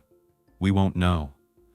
But all of this was because he wanted to take something from Crystal. He wanted her body, he wanted pleasure on his terms, and he took that and more. We'll never know the truth. That we'll never know the truth. That's one gift that killers get to hang on to, knowing exactly what they did. Sarah will never feel safe again. She doesn't think Michael is insane. He isn't a sociopath. She thinks he's a man like any other man, a product of our society. He's a man who grew up in a system of toxic masculinity and generational violence. He killed and violated Crystal because it made him feel powerful. And sometimes that's so much scarier than a one-off incident or even a random serial killer. These people slide by in society. They could be next to you on the bus or in a store. They could be someone's boyfriend, husband, or even their father. They're ordinary but evil, and Sarah wants to create awareness for the systems that create people like this, so we can dismantle those systems. It's her mission to tell Crystal's story in a way that actively helps law enforcement become better at training new investigators, and that will honor her mother's life. Sarah says, "I'm glad Michael Hutchinson is in jail, but I'll be glad when there are no more Michael Hutchinsons." Crystal deserved so many more years. She endured constant hardships and continued to still be positive, energetic, and kind. A devoted mom, sister, and friend. She was constantly laughing with her coworkers, pouring energy into her work, and finding joy in the small things. Thunderstorms, making the bed, her favorite earrings, and ice cream. She was such a passionate, loving mom, and she just danced through life. Picture yourself in your 20s, on the brink of achieving all your acting aspirations. You've secured an agent, your career is gaining momentum, and you've even signed with a record label while starting a charity for children. You've purchased your dream car, established a stable job, and surrounded yourself with a loving family, not to mention a new boyfriend. This was the reality for one woman. Despite her efforts to avoid the limelight, her innate star quality drew attention. She was genuinely living her dreams, but it only took one malicious individual to target her and shatter her future, wiping her from existence. I get to introduce you to the ambitious, beautiful, and warm-hearted young woman named Xandra Marie Duxay. You can say it the way I just did, or as Alexandra, but I listened to the way that Alexandra herself preferred it to be pronounced. Hi, I'm Xandra, and I'm going with Alexandra. Actually, she was known as Xandra, or Zan, by her family and friends. She was born on December 9th, 1979, in New Haven, Connecticut, and Xandra grew up in Milford, Connecticut, which is a city right smack in the middle of New Haven and Bridgeport. It's right by the sea and only an hour away from New York. Milford has a lot of sleepy residential neighborhoods and is a great area to raise your kids. It offers a charming blend of history and coastal living. It has a walkable historical district with well-preserved 18th and 19th century New England-style homes. Let me tell you a little about Xandra's parents, Linda Terranova Duxay and John Duxay. Linda grew up in Boston with her 6 siblings, received her master's degree, and taught English at a middle school. John was from Orlando, Florida, and worked in financial services. They got married in May of 1974 in Fairfield, Connecticut, and welcomed Xandra's older brother, Eric, in 1976, and her other older brother, Matthew, in 1978. When Xandra was born, she was the only girl, and she and Linda had a very special bond. Also, being the youngest, her brothers took her under their wing. But because they were all so close in age, the kids grew up playing sports together, going to the beach, eating Linda's home-cooked meals, and climbing the huge tree outside their home at 3 Booth Bay Street in Milford. It's a 4-bedroom, 2-bath home, and Linda made sure to keep it tidy and stylish. Eventually, the basement would become Xandra's own bedroom, gym, and hangout area. All the kids were super active, and Xandra did gymnastics and dance. In middle school, she did gymnastics with her best friend, Danielle. Xandra told Danielle that one day she wanted to be a famous actress and singer. Though the girls did drift apart over the years, Danielle looked up to Xandra. Many people did, and it's hard not to, because she was so ambitious and determined in whatever she put her mind to. Xandra was a true overachiever, and she stopped at nothing to make her dreams a reality. All throughout her childhood, Xandra participated in dance, but this was more than just a hobby. She was a very talented dancer. As she got older, she entered many contests and brought home a number of trophies. She dedicated countless hours to perfecting her craft, but she had ambitions that went well beyond the dance floor. She went to Jonathan Law High School, where she participated in choir and dance competitions. Her passion was hip-hop dance and tap. She also got a part-time job working for People's United Bank and met her first serious boyfriend, Matthew, when she was a teenager. Actually, she was about 16. I know she has a brother named Matthew, and that can be confusing in these kinds of stories, so I'm calling her brother Matthew, and I'm going to refer to her boyfriend as Matt. Matt swept her off of her feet. They could make each other laugh like nobody else, and they shared a love for working out and working hard in their careers. After graduating high school, Xandra stayed close to home, and she went to Albertus Magnus College in New Haven. She continued to work at People's Bank, working her way up the chain until she graduated magna cum laude and received all A's in each one of her classes. She was a very hard worker. Once she had her bachelor's degree, she was able to follow in her dad's financial footsteps, and she became a systems analyst at the bank. She reviewed bank transactions and managed the technology systems, which honestly sounds kind of complicated. Xandra worked at the bank for almost 10 years. She also got licensed as a real estate agent, and I know by looking into this that it takes at least 60 hours of classes, if not more. On top of all that, Xandra was singing, dancing, entertaining, modeling, and acting. She was busy, but it didn't end there. At 23 years old, Xandra became an assistant teacher at Gigi's Dance Academy, a school that teaches salsa, hip-hop, gymnastics, tap, lyrical, and ballet. The owner was one of her cousins, and she said that Xandra was the best hip-hop dancer she had ever seen. The name Xandra is a Spanish word for warrior, and that is the spirit this woman embodied. She was a natural at working with children.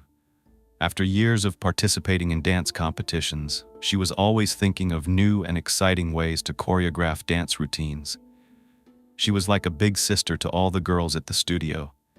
Her coworker Stacy said that she admired Xandra so much. She said, "She's the most ambitious, passionate, and confident person I've ever been blessed to know.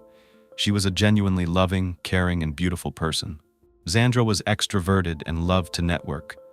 When she was invited to a party, she was the first person there and the last person to leave. No matter how well she knew the host or not, by the end of the night, she would know everyone, and everyone would notice her. She was an entertainer. She performed in music videos and did line dancing at New York events. At 26, she was working with a producer in Atlanta, Georgia, to create demos for a music album. She had a talent for songwriting and a memorable, beautiful voice. Every Sunday, she sang in the Good News Gospel Choir and attributed all of her success to her faith. Xandra's music career was just starting to take off, and so was her acting. She was part of the Screen Actors Guild and had an agent in New York City who helped her land audition after audition. She took a train an hour to New York to audition for minor TV roles, and she finally ended up landing a gig on Law & Order. She was one of those single-episode characters that just stole the show. The Duxay family was so excited that Xandra had gotten the part, and knowing how dedicated she was, it was only a matter of time before she became famous. Everyone around her had no doubt about it. She was moving up in the world. She also had speaking roles in a couple of short films. One was called The Answering Machine, and another was called Introducing Zoe Harris. With all of this going on, Xandra really didn't have much time for romantic relationships. She dated Matt for 6 years, but after they parted ways in January of 2004, Xandra was back focusing on her work. They remained on good terms and would talk every now and again. Xandra didn't want the breakup to get in the way of her life or their friendship. Besides, a lot was going on in Xandra's household around the same time. Her parents, Linda and John, had separated, and John moved back to Orlando to be closer to his elderly mother. Xandra's brothers, Eric and Matthew, had moved out years ago. Eric was married to a woman named Stephanie, and they had 2 children together, while Matthew had moved nearby to Wellington.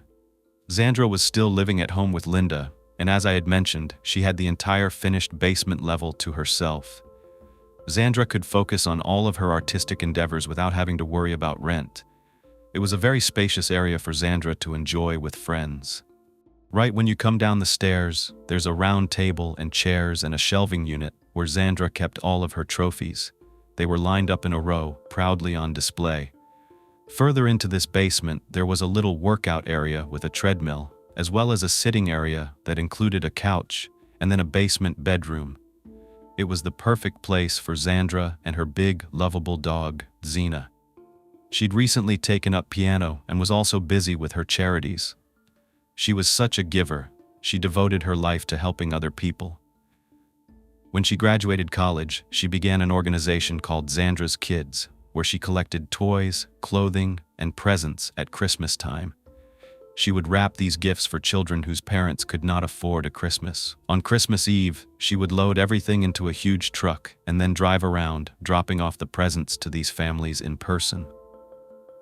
More recently, Xandra was organizing a soup kitchen, where she hoped to turn it into an annual event.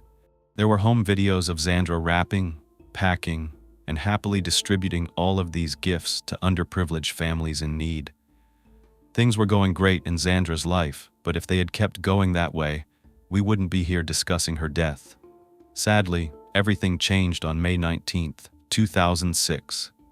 It was a Friday, and Xandra met up with her best friend, Nicole Williamson, at the gym in Stratford called Bailey's Health and Fitness, about a 10-minute drive from her home. She and Nicole did a fitness class from 10:15 to about 11:15, and then they caught up on their plans for the rest of the day.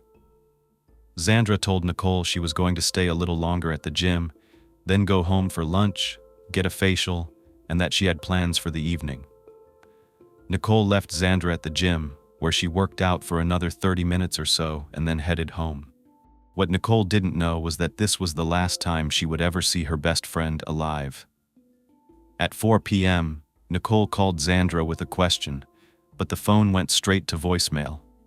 She wasn't concerned because Xandra always had her phone on her, but she didn't always pick up on the first try. She figured she would just call her back later that day. Xandra's mother left work and pulled into the driveway of their Booth Bay Street home at 4:30. As soon as she saw the house, she knew that something wasn't right.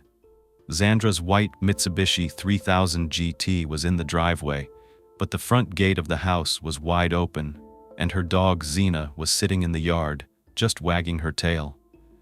For some reason, Xena had stayed in the yard, but she was unleashed. Xandra, being a responsible pet owner, would not have just left her dog out there, so this was very out of character for her. Linda went inside and began calling out Xandra's name, heading toward her basement-level bedroom.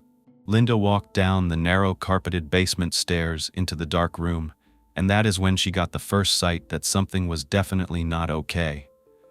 To Linda's right was the stairs' wooden banister, and close to the ground were several red stains and droplets that looked like blood running down the wood paneling.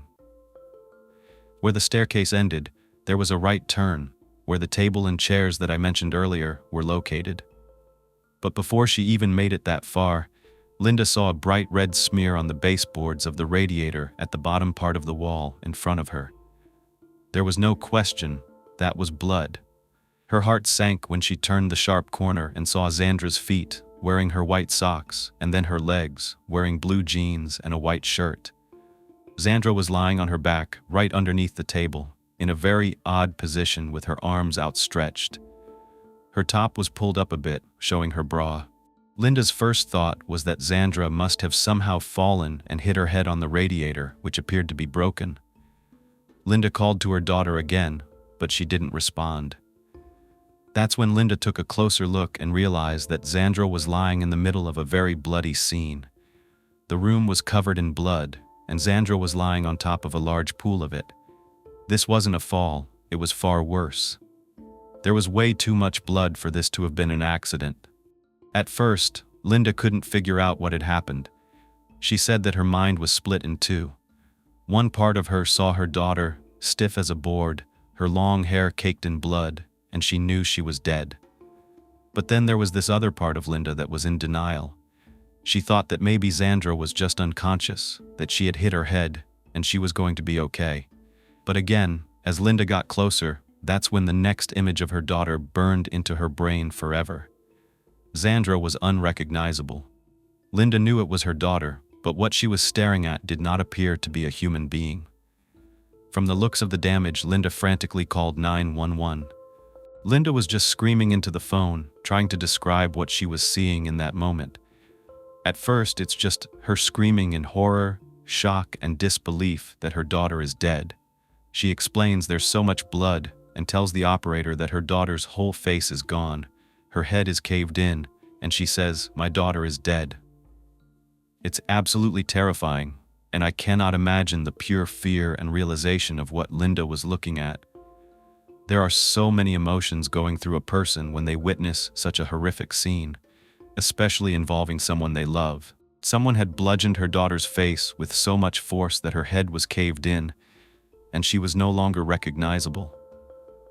The man on the other end of the phone asked Linda to hang on, and he got as much information as possible, including the address where they were located.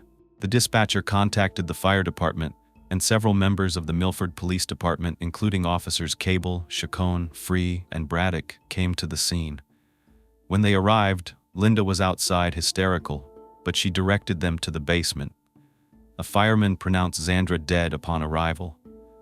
The damage inflicted on this woman was not compatible with human life. The officers immediately knew that Xandra had been murdered, that she was a homicide victim, and they called for backup. Detective Frank Gall came to the scene and photographed and videotaped everything. Sergeant Stephen Widra was put in charge of the homicide investigation, and the Connecticut State Police were also involved in processing all the evidence. This crime scene was intense. Sergeant Widra said that this was the worst crime scene he had witnessed in all 27 years of doing this. The officers found a young woman lying face up on the carpeted floor of the finished basement. The carpet had soaked up a large amount of blood.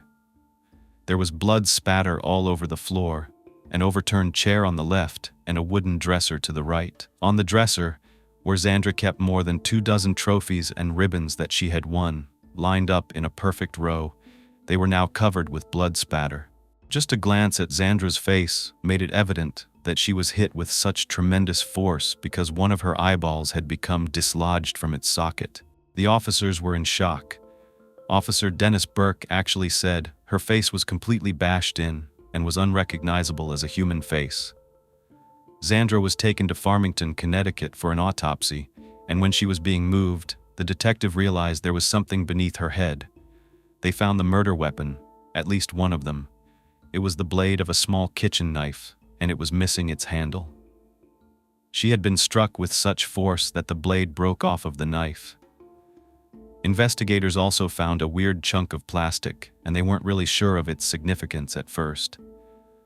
They were looking around, just doing a preliminary check of the surroundings, before they did a more thorough investigation. As they looked around, they noticed that many of the heavy trophies on that shelf had marble bases, but at the top, they were made of plastic. When they examined the shelf, they made a realization, which was later confirmed by Xandra's mother: one of the trophies was missing. They surmised that the blunt force trauma to Xandra's face had been caused by one of her own trophies, and in the struggle, a piece of that trophy had broken off. But the rest of the trophy and the knife handle were missing. They figured the killer must have taken these items with them. Detectives Wyra and Gull took the lead from here. They noticed that next to the pool of blood was a footprint.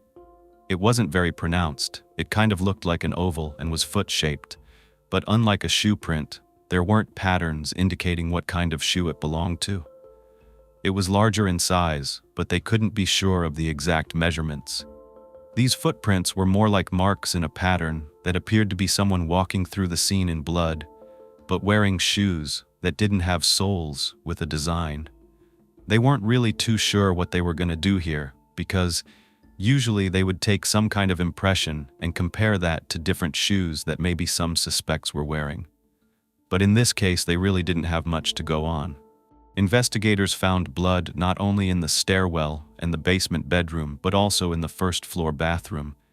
The blood stains were on the toilet seat and in the sink, but they were very faint, like they had been mixed with water. So they figured the perpetrator had gone upstairs and cleaned up as much evidence as they could. This blood, as well as the blood at the crime scene, was swabbed and sent to the state lab for DNA testing. They also dusted the bathroom for fingerprints and found one, only one, but they did find one. Because of the lack of prints, it was believed that the perpetrator was probably wearing gloves, which meant that this murder was premeditated. It was looking like this murder was also very personal. The fact that Xandra's face was destroyed the way it was as though her attacker had tried to erase her beauty, to take away what was unique and special about her, to essentially erase her identity. Our faces make us who we are. They are where our expressions are made. For someone to do this much damage, it pointed to a lot of rage and a personal motive. It's clear this person wanted Xandra gone, but this was overkill. From the knocked-over chair in the area, there had been a struggle, but it didn't start in the basement. The trail of blood was up the stairs as well, but the main part of the home didn't seem to have anything in disarray at all. The upstairs portion looked tidy. The kitchen, the dining room, and the living room all looked in order, and no blood appeared to be in these areas of the house. A purse was sitting on a chair near one of the doors, and items were neatly positioned on the living room coffee table. Even Xandra's basement bedroom seemed to be in order. However, her closet was another story. There seemed to be a laundry basket overturned, or maybe rummaged through, because there was clothing scattered on the floor in front of it. Something on her bed appeared to have been placed there after it was neatly made. Some of the laundry was beside the neatly made bed as well, but most of the blood and the items out of place were from the stairs leading into the basement and the dining area, with the table where Xandra was found underneath. There was blood on the lamp hanging over this table, and there was a significant amount of blood on the radiator, which was broken. It appeared to be the first place Xandra went down after she was initially struck on the stairs. It probably happened where those streaks of blood were. She was likely hit from behind as she walked down the stairs. Although there were clear signs of a violent struggle in the basement, Xandra's body did not appear to have been sexually violated, as she had all her clothing on. But of course, this would have to be confirmed at autopsy. Investigators did not find any damage to Xandra's front or back door. They wondered if the door had been unlocked, but that was unlikely, As Xandra's mom explained, she was responsible and always locked the door behind her. This led investigators to believe she might have known her attacker and let them inside her home. But why was none of the upstairs furniture overturned? This meant Xandra had either willingly gone to her bedroom with the perpetrator or been physically overpowered at some point between the front door and the door leading to the basement. There was also no sign of a robbery. Xandra's purse and wallet were still in the house. The only thing missing was her cell phone. Investigators assumed her phone may have been taken by the killer because it had key information that could lead detectives to who did this. While looking for Xandra's phone, Milford investigators found a couple more clues. First, Xandra kept a printout of over 100 phone numbers in her bedroom desk. It was kind of like an address book. It appeared to have been downloaded from her phone account online. So, even if they didn't have her phone, they had the number and name of everyone she knew. Second, none of the knives in the house matched the knife blade found at the scene, so the murderer had brought a knife with them. Third, garbage bags were missing from the house, so the perpetrator could have used these bags to clean up as much as they could. The fact that there wasn't a trail of blood leading back upstairs and out of one of the doors made the investigators think this attacker could have changed into new clothing inside the house, maybe putting all the blood-soaked clothing and items into one big garbage bag, or a few, before putting on fresh clothing again. This was another clue about how much planning could have gone into this. While investigators were on the scene, Xandra's best friend, Nicole, actually showed up. It was around 5 p.m., and Xandra's brother, Eric, also showed up around the same time. Everyone was a mess. Nicole was hysterical. She realized her best friend had been killed, and it was unbelievable. She had just seen her a few hours earlier that same day. Of course, investigators wanted to talk to everyone close to Xandra, including Linda and Nicole, the people who knew her best. By now, this quiet neighborhood was buzzing with police vehicles, and a perimeter was set with the oh-so-distinctive yellow crime scene tape. Everyone knew something terrible had happened, but the details were still unknown to the public. Law enforcement sat Linda down, and as much as she was overcome with sadness and disbelief, she wanted to help in any way she could. They asked her if she knew anyone who would want to harm her daughter, someone that may have a vendetta against her. But Linda didn't know who could do something so horrible. All of us have been in situations in life that cause us to be around others who become angry, but to lead to such a brutal murder? It was unclear. Overwhelmed with sorrow, Linda had to reach out to her son, Matt, to deliver the devastating news of his sister's murder. Matt was struck with disbelief. He couldn't believe she was dead. Nicole told the investigators that she'd been with Xandra that morning at their fitness class at 10:15 and had left around 11:15, but Xandra stayed behind. That was the last time she saw her. But Xandra had discussed her plans and told Nicole she was going home to shower, then get a facial before she went out with her boyfriend Jay for dinner. They had reserved a hotel room for that night so they could spend the night together. Nicole said she didn't know Jay's full name.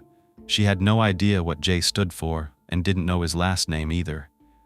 As a matter of fact, she told detectives that Xandra had only been dating Jay for 2 weeks. Nicole didn't even know Jay, but she figured he must be pretty handsome and personable if he caught Xandra's attention. She was pretty picky. Of course, this raised suspicions right away. A new man in Xandra's life. Who was this guy? Could he be the one that attacked her? That was the first thing they were trying to figure out. Meanwhile, the detectives spread out and they were going door to door throughout the entire neighborhood, asking if anyone had seen anything strange on the quiet street earlier that day. When people found out that Xandra had been killed, they were shocked and scared. Milford had a low crime rate, and nobody thought this would happen in their neighborhood or that this would happen to someone like Xandra. Of course, this raised suspicions right away. A new man in Xandra's life. Who was this guy? Could he be the one that attacked her?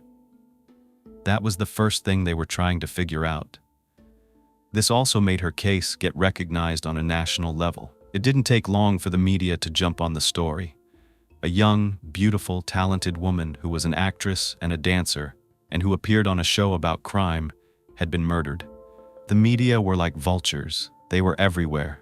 But going back to the neighbors, one of them said at 12:30 they had seen a red pickup truck driving down the street.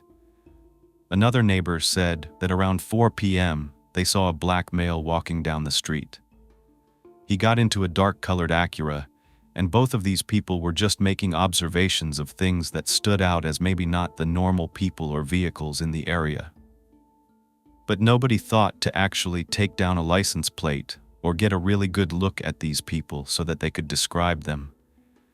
These were just things they recalled when they were asked if anything was out of the ordinary. A worker with the company called True Green Chemlon said that he walked by Xandra's house around 2:30 that afternoon, and he noticed a white car in the driveway that was Xandra's, and a dog sitting on the lawn, which was Xena. He also mentioned the wide open gate, which is exactly what Linda saw when she arrived home as well. But if all of that had been the same since 2:30, it was likely that Xandra was already attacked or killed by that time, and this was very important for their timeline. Xandra was most likely home by noon, so it was really crucial to pin down the approximate time of her murder so they could find out who did this. Well, they had their first lead. It only took investigators about an hour to figure out who Jay was. He was Jermaine Morton. They were not able to get in touch with him at first, but contacted his sister, and she was able to provide additional information. She called Jay and told him he was wanted by authorities for questioning in Xandra's murder. When Jay arrived at the Milford Police Department, police noticed he was taken aback. He was nervous, but Jay told the police he had nothing to do with Xandra's murder. He was indeed her boyfriend. Back in May, he met her while she was at work at People's Bank. He and one of his guy friends came in together, and when Jay saw Xandra, he told his friend he thought she was really beautiful. So, his friend approached Xandra and relayed this message to her, that his friend thought she was beautiful and wanted him to give his number to her. At that point, he gave Xandra Jay's number. Xandra was flattered. She actually thought Jay was pretty cute, and she called the number. That night, they got to talking and decided to set up their first date, which turned into several. Jermaine Morton, who went by Jay, was a couple of years older, and he worked at a company called Etron. He went around town checking the electric and gas meters of people's homes, and he was currently living with his mother because he had just moved his things out of his ex-girlfriend's house. He was in an on and off again relationship with his ex, but when he met Xandra, they were in an off phase, and Jay was ready to dive into a new romance. Things moved very quickly between the new couple, and Xandra had recently told her mom that she had a new boyfriend, so she put that label on their relationship. But she did say they were still trying to figure out their feelings, and they were kind of riding high in the honeymoon phase. Linda was, of course, happy for her daughter. After that 6-year relationship with Matt, she knew that Xandra deserved someone who she was really, truly connected with. So as Jay explained what he did that day, he told the detectives he called Xandra around noon to figure out their plans for that night. They were having a normal conversation, but then at around 12:20, Xandra told Jay to hold on. It seemed as though she had maybe heard or seen something. Then she told Jay that her ex-boyfriend was outside. There was a pause as Jay could hear what sounded like Xandra opening the front door. And then Jay heard Xandra say, "What are you doing here?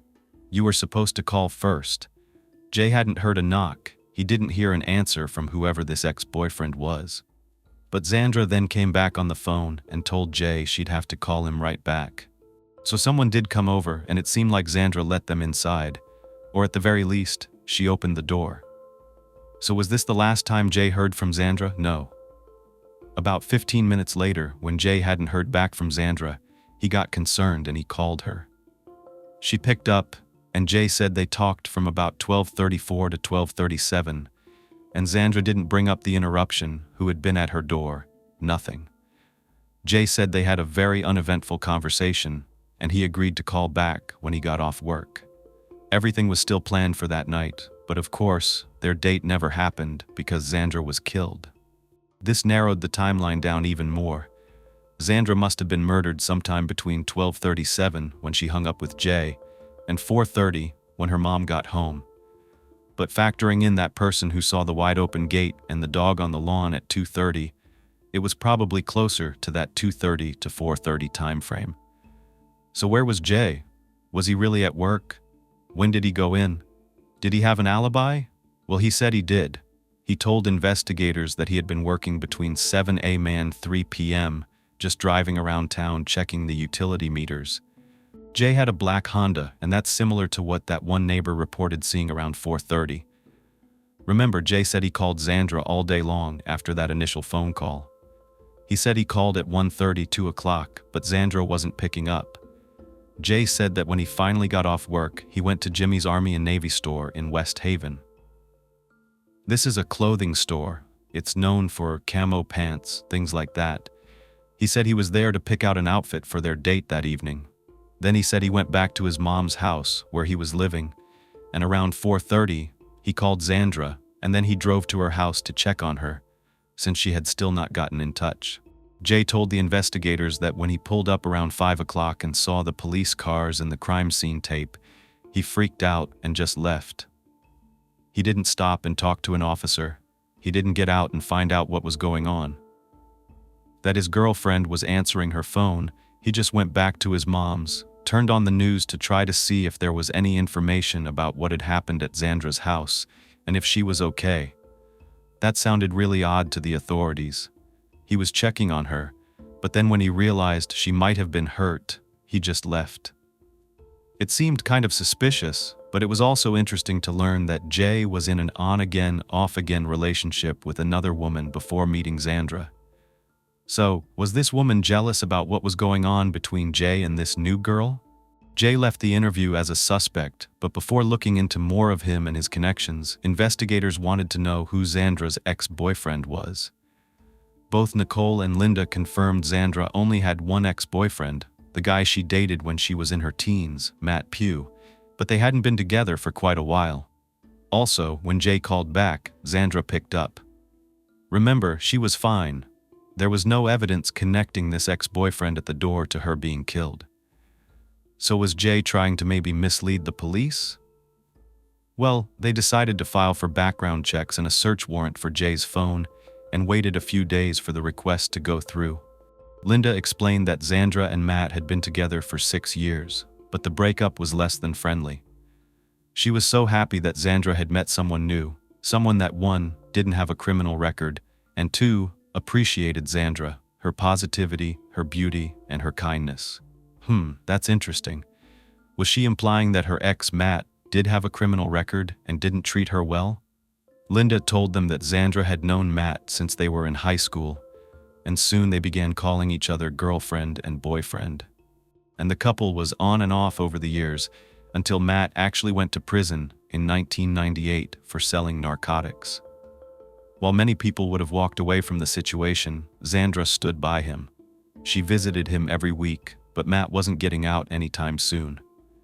Even though Xandra was very patient, she wanted her own life.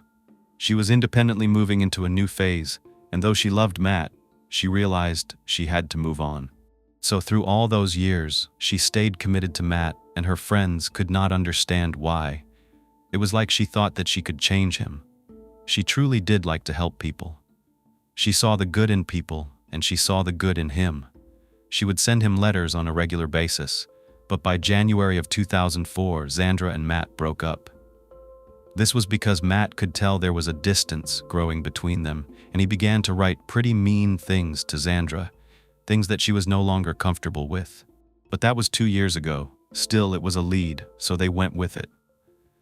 This was still on the first day of the investigation, the day Xandra was found dead. Detective Widra assigned Dr. Huggins and Detective Ron to track down Matt. They found out he was living with his wife, Charisse Trotman, at 98 North Street in Hayman, Connecticut. It was about a 30-minute drive northeast of Milford. That evening, Matt was working a part-time job in New Haven at Papa John's on Bow Avenue. When the detectives finally found him, they had a 15-minute conversation out in the back of the restaurant. Matt said he worked 2 jobs. His other job was at an airplane parts manufacturing company in Windsor, which is about an hour north of Milford. It was called Chrome Alloy Aviation. They repair, design, engineer, and manufacture gas turbine engine parts for aircraft, and that was part of their manufacturing team. He said he worked from 6:30 in the morning to 3 p.m. that day, and then he went home, filled up on gas, went to the bank to deposit a check, and then he'd been at Papa John's ever since. Huggins and Ron asked Matt the last time he had talked to or seen Alexandra, and to their surprise, Matt admitted that they had spoken on the phone just a couple of days ago. But the last time Matt saw her in person was about 4 weeks before this. However, his wife wouldn't be so thrilled to know he was still in contact with his ex. That's when Huggins and Ron told Matt that Xandra was dead, and Matt didn't give that much of a reaction. The police didn't trust Matt, and Matt, having been in prison, didn't trust the police. So what was an expected reaction to this news? After this initial conversation, Matt went back to the station and he spoke with Sergeant Douglas Oud. He made a statement. Sergeant Oud asked Matt about his alibi, and this time he admitted that he had not been at work all day like he initially said. Remember, he said he got there at 6:30 in the morning and left at 3 o'clock. No, he said that at 9:15 that morning he got a really bad feeling about his 17-year-old stepdaughter, Shamira Troden Adams. He thought that maybe she was inviting a boy over because she had been suspended from high school 2 days before this, and she was home alone while both parents were at work. So, Matt had this really uneasy feeling, and he wanted to stop and check in on his stepdaughter. So, he lied to his boss. He told him his daughter had been suspended and he needed to go take care of things at the school. A supervisor allowed Matt to leave. Matt said at this point he drove to Hampton and got there about 9:50. Shamira was still asleep, so Matt did a little workout. He lifted weights in his at-home gym from about 10:05 to 11:15. At around noon, he said he purchased $15 of gas at the Hammond H station. Then, Matt drove in the direction of Stratford to explore used car dealerships. He explained that his stepdaughter had just learned to drive and he wanted to get her a car. Matt told the investigators he went to at least 5 different dealerships. He stopped at one around 12:15, another one at 12:40, and at 1:15 until he got hungry at around 2:40 that afternoon.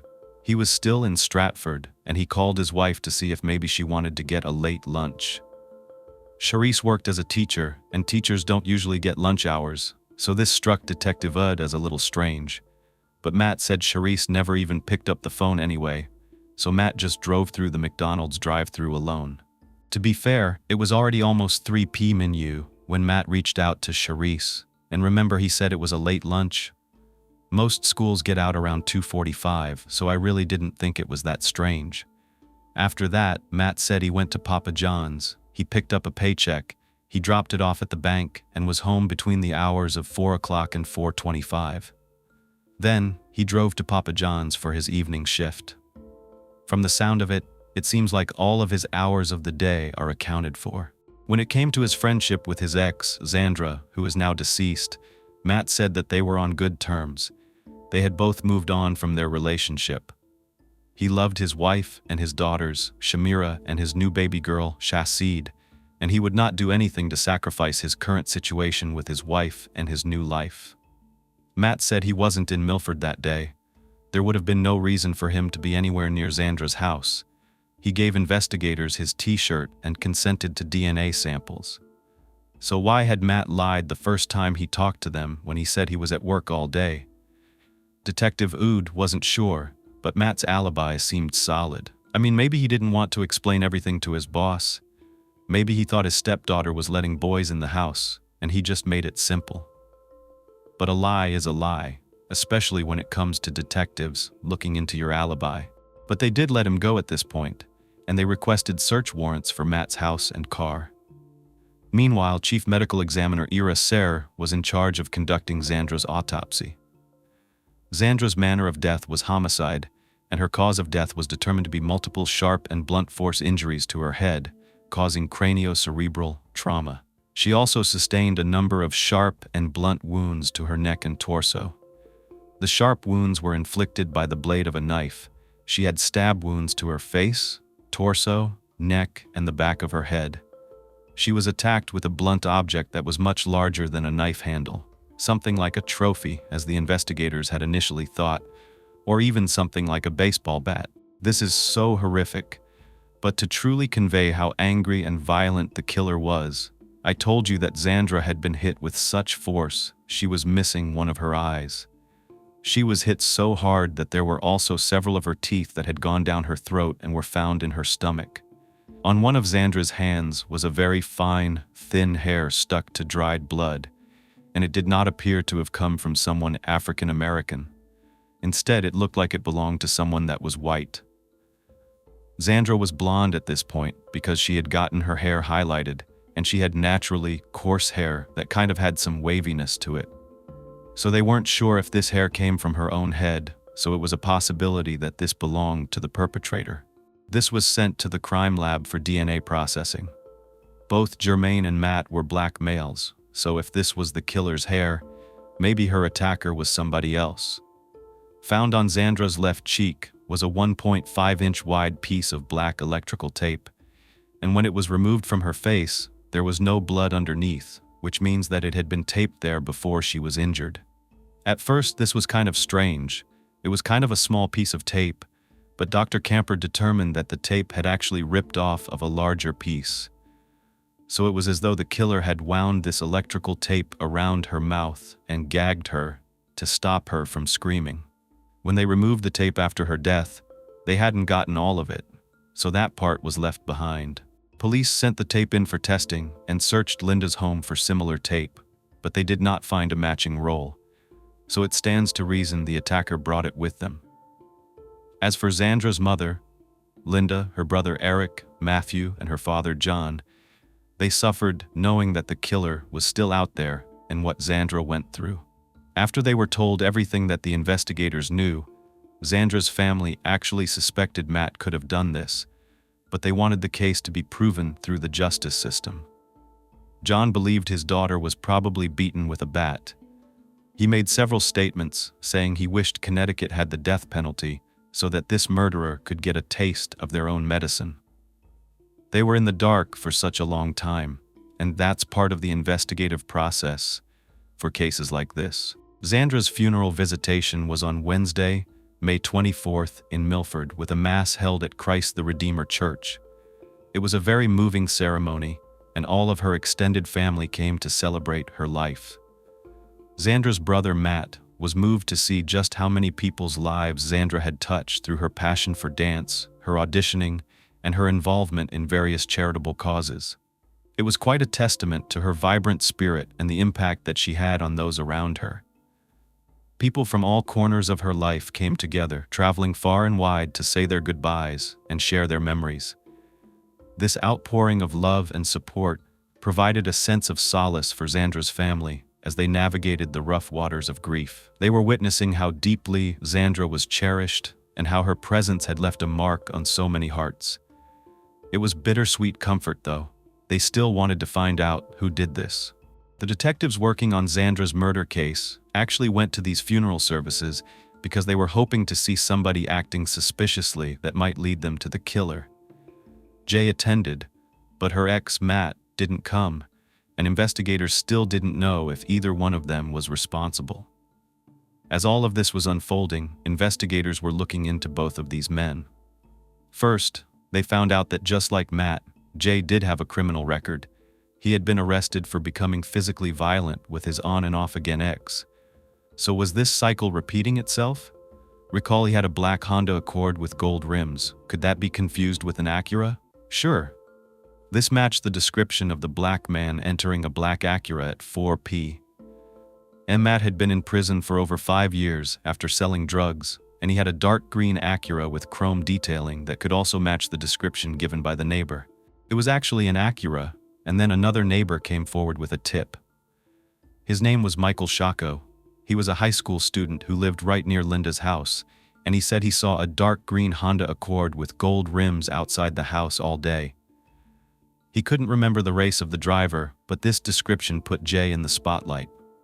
So again, we have a similar description of a car, or maybe both men were involved, but this was also a very popular model and color of a vehicle. they had to continue narrowing things down. Investigators went to Jay's boss, his name was John Durdall, and they wanted to confirm his alibi. John said that Jay punched in at 6:30. A man punched out at 2:45. This was the new boyfriend. He had driven all over Bridgeport and Fairfield all day checking utility meters on houses, and he said he hadn't gone anywhere near Milford. Then they went to Jimmy's Army and Navy store. Remember that? They asked for the security footage and started looking at the tape after Jay said he got a fork at 2:45, but there was no footage showing he was there. However, when they rewound the tape to 1 p.m., there he was. He was checking out, wearing a pink button-down shirt at 1:15. This was a different story. He was actually shopping on the job. So did that mean he was doing anything else on the job? Finally, investigators were granted access to Jay's phone, and that is where the trail went cold. Jay had called people all day, including Xandra, but none of the calls pinged off a Milford cell tower until well after 4 p.m. And we know at that point he was on his way over there, so he was ruled out as a suspect at that time. Detective Widra spent a few days trying to confirm Matt's alibi on the day of the 19th. So, Wyra went to Chrome Alloy himself to talk to Matt's boss, Robert Jones. He said that Matt hadn't clocked out at 9:15. He clocked out at 8:39 a.m. And when they went to the Hess gas station, it turns out Matt was there, but not at 12 p. like he claimed. He was seen on surveillance footage at 2:10 p.m., so where was he between those hours? Wyra sent a team to various car dealerships that Matt said he visited, and not a single person remembered seeing Matt at the dealerships. When they checked footage at the bank, sure enough, they saw Matt on camera. He had been there just before 4 p.m., so he was being honest about that. However, his alibi was quite a mess, and they were poking holes left and right. At this point, Wyra did not have search warrants yet, so he met Matt outside of his house. Wyra asked Matt to come with him and give him a full tour of all the car dealerships he said he went to that day, but Matt said, "I don't have to do that." "Yeah, that's right, you don't have to." But this was Xandra's friend, her ex, someone that cared about her, so the detective just thought that was weird, and he was convinced that Matt was the killer. He just had to prove it. Luckily, the search warrant went through on May 26th, a week after the murder. When Widra showed up, Matt wasn't home, but Charisse and Shamara were there, along with Matt's cousin, Anthony Pugh. Anthony said that he and Matt worked together at Chrome Alloy and commuted in the same car every day, so they spent a lot of time together. The police decided to ask Anthony if he knew anything about Xandra's death, but Anthony said that he didn't and insisted Matt was innocent. Matt's wife, Charisse Troutman's home was squeaky clean. All the clothes were folded, all the surfaces were spotless, and there was no sign of blood anywhere. But the police did find 3 things in the kitchen at the computer workstation. They found a roll of 1.5-inch wide black electrical tape. And in the inner label, the brand wasn't the usual ones that we're used to seeing. It wasn't 3M or Uline, it wasn't even duct tape, it was called Permacell.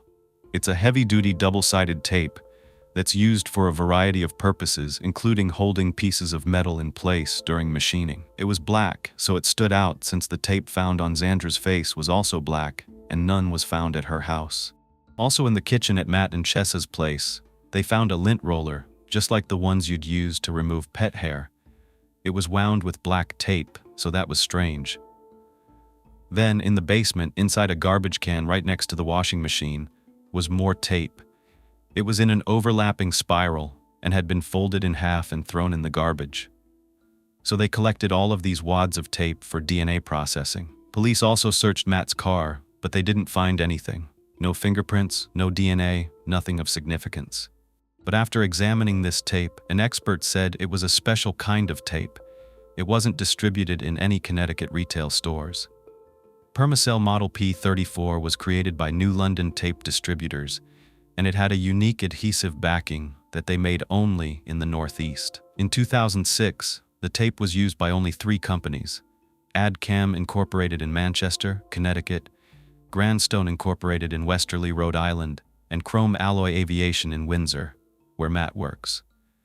So I guess it wouldn't be that odd for Matt to have this tape in his possession. But was it the same tape on Xandra's face? Well, unfortunately, It wasn't that easy to match two pieces of tape perfectly. However, they did share the same color, texture, tight backing, and appeared to have the same type of adhesive. Nobody could get tape like this from Home Depot. Unfortunately, there were knockoff tapes that were out there on the market, and they were used in manufacturing companies, so it wasn't a perfect match. They couldn't tell, but they were similar tape, but that was that. So ultimately, no concrete conclusion. Detective Widra did wonder, was Matt responsible for this incriminating evidence?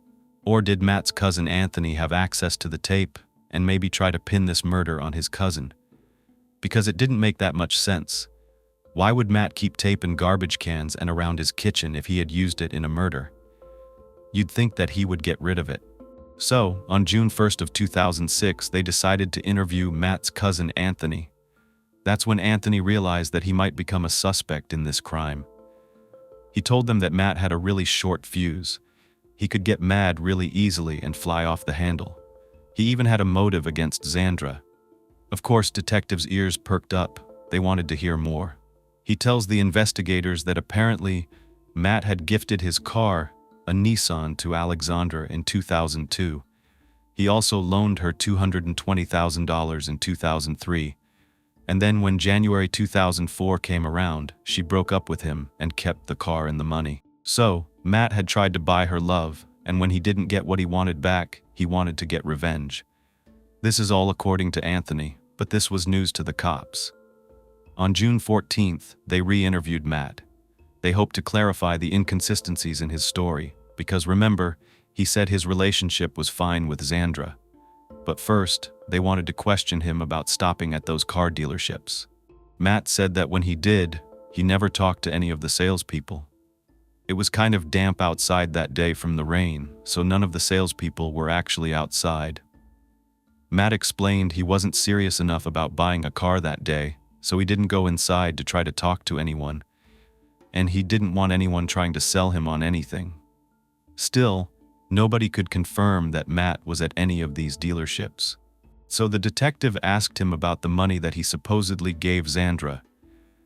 Matt said he might have given her maybe $4,000 that she didn't pay back, but it was never $220,000.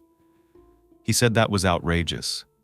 He also explained that she had his Nissan for a while, and she bought it from his dad while he was in jail, but he never knew what happened to it.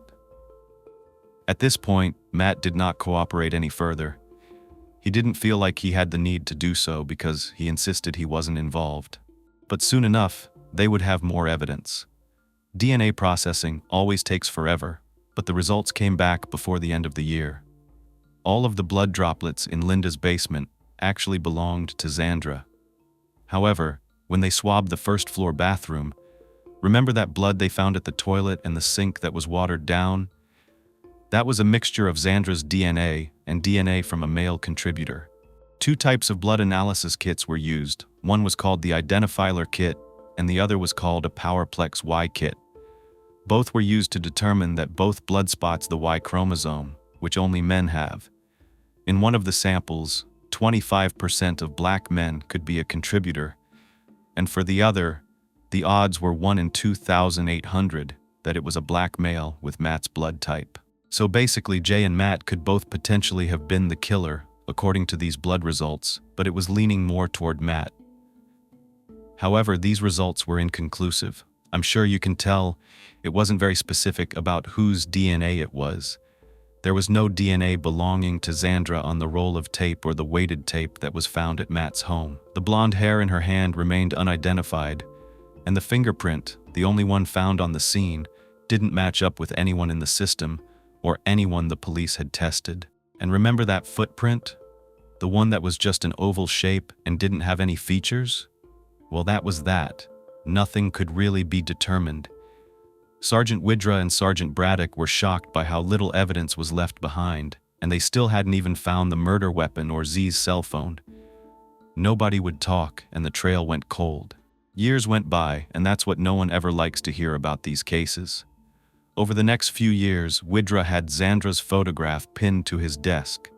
He thought about her every single day. Her father, John, and brother Eric wrote to the governor at the time and other elected officials to ask the state to post a tip reward. After 2 years, the cold case unit got involved, and a man named Kevin Lawler, a state prosecutor, helped out with this case. He sent a petition to the governor, and she agreed to offer a $50,000 reward to anyone with information that could lead to an arrest. For 3 whole years, barely anyone answered the call for tips. Eric was so confused and upset. Xandra's case had received a decent amount of press in the media in the first few months, but now it just looked like everyone had moved on.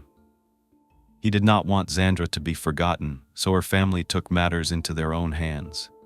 They decided to use their own resources to raise awareness about her case and to encourage someone to come forward with information.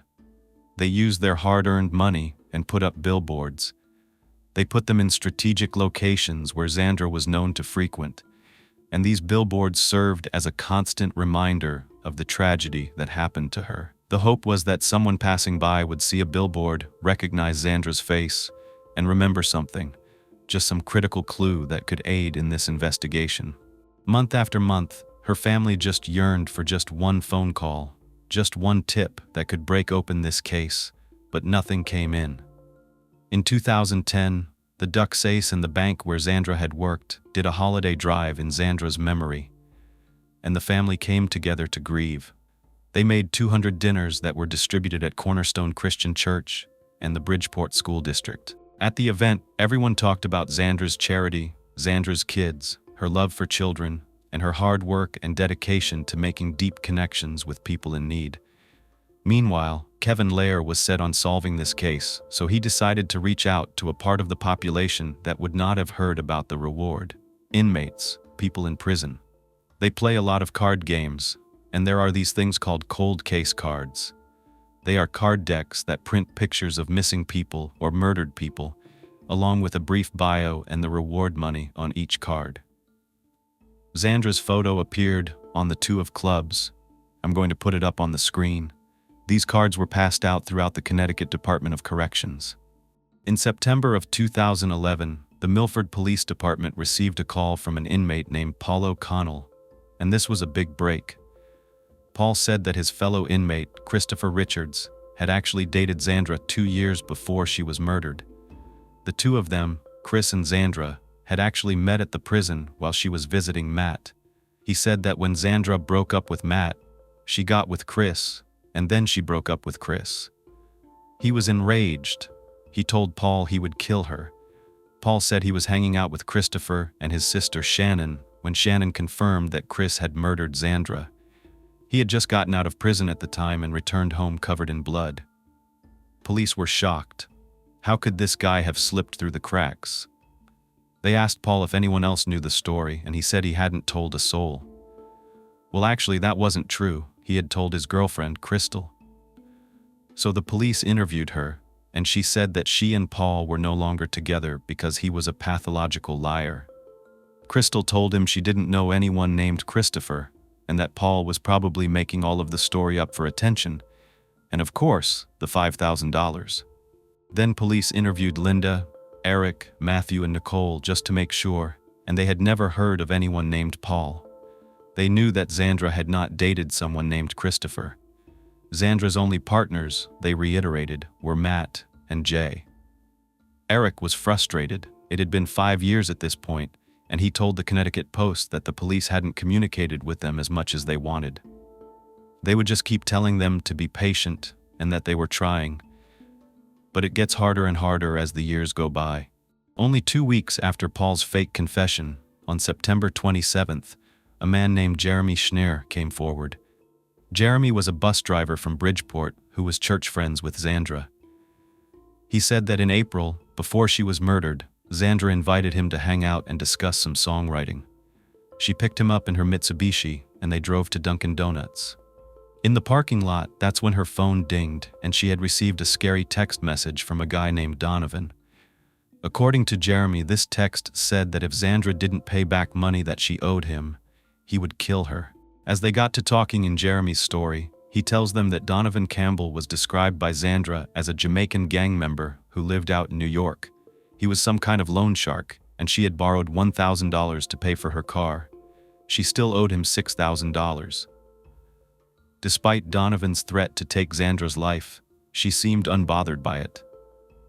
She and Jeremy just went back to their conversation, and that was that. He made sure to say that he knew Xandra kept these parts of her life very private.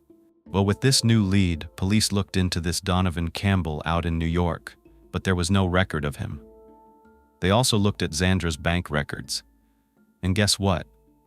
This woman had her life together. She worked at a bank. Let's not forget, she never would take a loan from a random guy. She didn't have to do that. In October of 2002, Xandra paid Thomas Pugh, who was Matt's father, $2,000 to buy Matt's Nissan, just like Matt had said. He sold her the car, and in March of 2004, she bought the white Mitsubishi for $12,000. The title was in her name.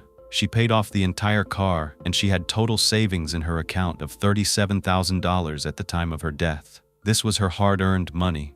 It hadn't been a gift from Matt, like Anthony said. Xandra wasn't wrapped up in some dangerous activities with loan sharks. Just all lies. So once again, they reached a dead end. It just seemed like people wanted to collect this reward. But after 6 long years, a glimmer of hope emerged. In August of 2012, detectives received a valuable tip from a person they had spoken to once before. It was none other than Anthony Pugh, Matt's cousin. You know how they say the third time's a charm? Well, Anthony said he was tired of being harassed by the police. He had just gotten out of prison, and he was ready to finally come clean. He said he knew something about Xandra's murder, but he didn't come forward sooner because he didn't want to rat anyone out. But after seeking guidance from his wife and his pastor, he realized he needed to do the right thing and share what he knew. He began by explaining that back in 1993, Matt made Anthony part of his drug-dealing business. Anthony respected his cousin, even though selling narcotics was dangerous, and both of them went to jail. He still trusted him. Finally, in 2005 to 2006, they were both free. They were out of prison, out of jail, and they landed jobs at Chrome Alloy. They loved it. He said they worked together 7 days a week, and they would even clock each other in to get more money. They loved luxury things. Gold chains, nice cars, expensive shoes, and making money. That was the lifestyle for both of them. But then they had a falling out. There was a police raid in New Haven, and Anthony was arrested again. This time, Anthony blamed Matt for leading him into this lifestyle and getting him arrested. Anthony wanted revenge, and this was his chance. He said that back when Matt was still doing his time and he was still dating Xandra, things started to get really nasty between them on Matt's part. Remember I mentioned that they used to exchange letters? Well, the letters stopped coming as frequently, and Matt suspected that Xandra had moved on. Ultimately, it was true, and Matt wasn't happy. Well, according to Anthony, who had already told other stories in 2005, he said that after Matt's release, he resented Xandra for breaking up with him, and frankly, he became obsessed with her. He said he would go to Linda's house at least once a week and sit outside in his car, watching Xandra, trying to figure out her day-to-day routine and who the people in her inner circle were. Matt told Anthony he planned to kill Xandra, and not only did he have a plan, he said he had what he called a foolproof plan, one that would never get him caught. He told Anthony he was going to inject her with drugs and make her death look like an overdose. Even more specifically, Matt planned to use items he got from Chrome Alloy, so he stole things like paper smocks, paper booties, and gloves. He stole 2 of everything so that he could layer up wearing them when he committed this crime, thus preventing his DNA from getting on the crime scene. Matt said that he would shave his entire body, all of his hair off the day before, including his head, so there would be no evidence left behind and the police would never find him. But he stole something else. Black permacell tape. Yep, everything was adding up, especially the tape. But recall the bloody footprint. Well, it didn't have a distinctive sole, and it wouldn't, if, like Anthony claimed, Matt covered it with a paper bootie. The lack of fingerprints could of course come from him wearing gloves. But what if Anthony committed the crime to get back at Matt and pinned it on him? It definitely crossed the detectives' minds. Anthony had a motive, and when police asked him why he was ratting out his cousin now, Anthony said plain and simple, He wanted that $50,000. But we've seen this before with the inmates and the bus driver, so was this even true? This information from Anthony was not enough to arrest Matt, but apparently it was enough probable cause to search Matt's phone records for the day of Xandra's murder. I was thinking, wouldn't they have done that already? Did they really not have enough probable cause? Did they even need it? I always thought that they could see those records and pull them no matter what, so I was a little surprised it took that long, but this was a long time ago. Well, as he traveled around the city that day, his phone pinged to a bunch of Sprint towers every time he made an outgoing call or received an incoming message. So at 6:47 and 6:48, he was in Wison, Connecticut, at Chome Alloy. At 9:04 p.m., he's in Rocky Hill, heading back home. At 9:15 a.m., he's in Wallingford, very close to his home. Then there's a long period of silence, but then, at 11:47 a.m., Matt is in Milford. What he's lying about is that he said he wasn't in Milford at any time that day. But at 11:49 he's in Stratford. At 12:07, guess where he is again? Back in Milford. And at 1:09 p.m. he's still there. Then at 2:18 he's at the Hess gas station near Hamden, and at 2:19 he's back in Wallingford. He was in Milford twice, and one of those times he was there for over an hour at the exact time that Xandra was home, between 12:07 and 1:09. This matches up with what Jay had initially reported, that an ex-boyfriend came around to Xandra's house that afternoon. That's telling. But let me get more specific. At 12:07, he left a voicemail for his wife, Charisse. At 1:09, she was calling him back, but he didn't pick up, and she left a 19-second voicemail. Matt did not check his phone until 2:18, which means he was preoccupied with something between 12:10 and 2:18. There weren't many car dealerships in Milford, and he hadn't been at the gas station at noon. So where was he? The phone records show that Matt had not called Xandra any time on May 19th, but back on May 16th, he called her 5 separate times in 25 minutes. That can be seen as excessive. 6 hours later, at 7:50, Xandra called and left Matt a voicemail on the 18th, the day before the murder. This man called her 4 times between 3:21 and 3:24, and 4 hours later, Xandra finally called him back. They had a 4-minute conversation. Matt had claimed in his initial statement that he called her 2 days before the murder, but actually he had been calling her the day before. What did they talk about? These records show that on the 16th, when Xandra was currently on the phone with her new boyfriend, Jay, she ended that conversation to talk to her ex-boyfriend, the one who shouldn't have been anywhere near her house on the day of the murder, but was.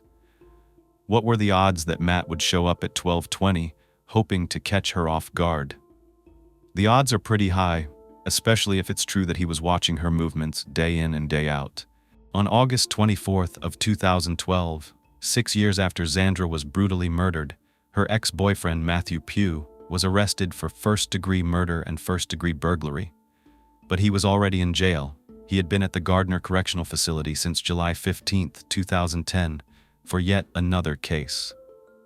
Because back in August of 2008, 2 years after Xandra's murder, a woman named Tatiana Gorenko was walking down Andrew Street in New Haven when she was attacked.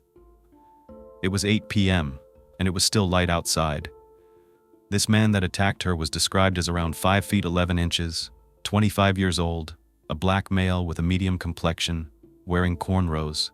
He stole her bag at gunpoint, and when Tatiana tried to rip the bag from his grasp, you know what he did? He shot her. He shot her right in the hand with his pistol. This was a residential street. The shot rang out, and he ran in the other direction with her bag, thinking that no one had noticed him. But people did notice. A woman across the street named Stephanie thought that she heard fireworks and a scream. When she looked outside, that's when she saw the robber. She said he was wearing black, loose-fitting clothes and a black hat. He had broad shoulders and a muscular build, but she couldn't see his face. Another woman named Christine Mingo was in the passenger seat of a car, and she said she saw a black male running, carrying a bag like a football and wearing baggy clothes with a medium complexion. He was wearing a do-rag. The police struggled to find the perpetrator. There were so many conflicting descriptions, and eyewitness testimony is very inconsistent and not always reliable. Tatiana's credit card was used at a supermarket and declined at Burlington Coat Factory. So police went and checked out the surveillance camera, and they found a woman using the card with 3 other people. The woman's name was Latricia Black, and she was brought in for questioning. She said she, Joanne, and Joanne's 2 friends were driving around all day. It was her first time meeting the driver, and his name was Matt. Police identified this man as Matthew Pugh from the surveillance footage. That week, the New Haven Police Department dismantled their robbery division. The officers got laid off, and this file was put in a drawer. It wasn't touched for 2 whole years. When someone finally found the file, they put out a warrant for Matt's arrest, and they arrested him in his new job working for Connecticut distributors. Now Matt had charges of robbery, first-degree murder, assault in the first degree, and carrying a pistol without a permit, on top of his murder and burglary charges. The state of Connecticut says you can't arrest someone for burglary 5 years after it occurred, so the charge should not have happened. The police had no way to prove that Xandra didn't let him inside the home, but murder was enough, and Matt's bail was set at $2 million. Matt pleaded not guilty. He said Linda just didn't like him, so he would never go visit Xandra outside of her house. Plus, he already stated in his initial interview that he wouldn't have risked his marriage, so he wouldn't have been anywhere around Xandra's place. But soon, all of Matt's secrets would be revealed. Let me tell you what investigators dug up. Matt was born on June 19, 1972, and moved out of his parents' house when he was just 14. Other than his drug-dealing career, he held various jobs. He did forklift operations, he was a shoe salesman, a limo driver, and a fish market merchant. In 1996, 23-year-old Matt went into an Army-Navy clothing store, and he said he saw the most beautiful woman he'd ever seen. He was dating 3 other ladies at the time, but he had to have this one. That was Xandra. Matt claims that Xandra told him she was 20, but she was actually only 16. Where I live here in California, a 16-year-old dating a 23-year-old is a felony, but the age of consent in Connecticut is 16. Linda felt like Matt had taken advantage of her daughter, but at the time, Xandra was smitten. She thought he was such a sweetheart. Matt said Xandra knew that he had other girlfriends, but can we believe anything this man says? When Xandra invited Matt to her junior prom, he completely stood her up, and Xandra was devastated. Linda said this was the first sign of this man's manipulation. Unfortunately, Xandra wouldn't reveal too much to other people about her relationship, and Linda had only met Matt one time. Xandra really liked the idea of things being mysterious, having this secret romance. She thought Matt was handsome and cool, and he would protect her.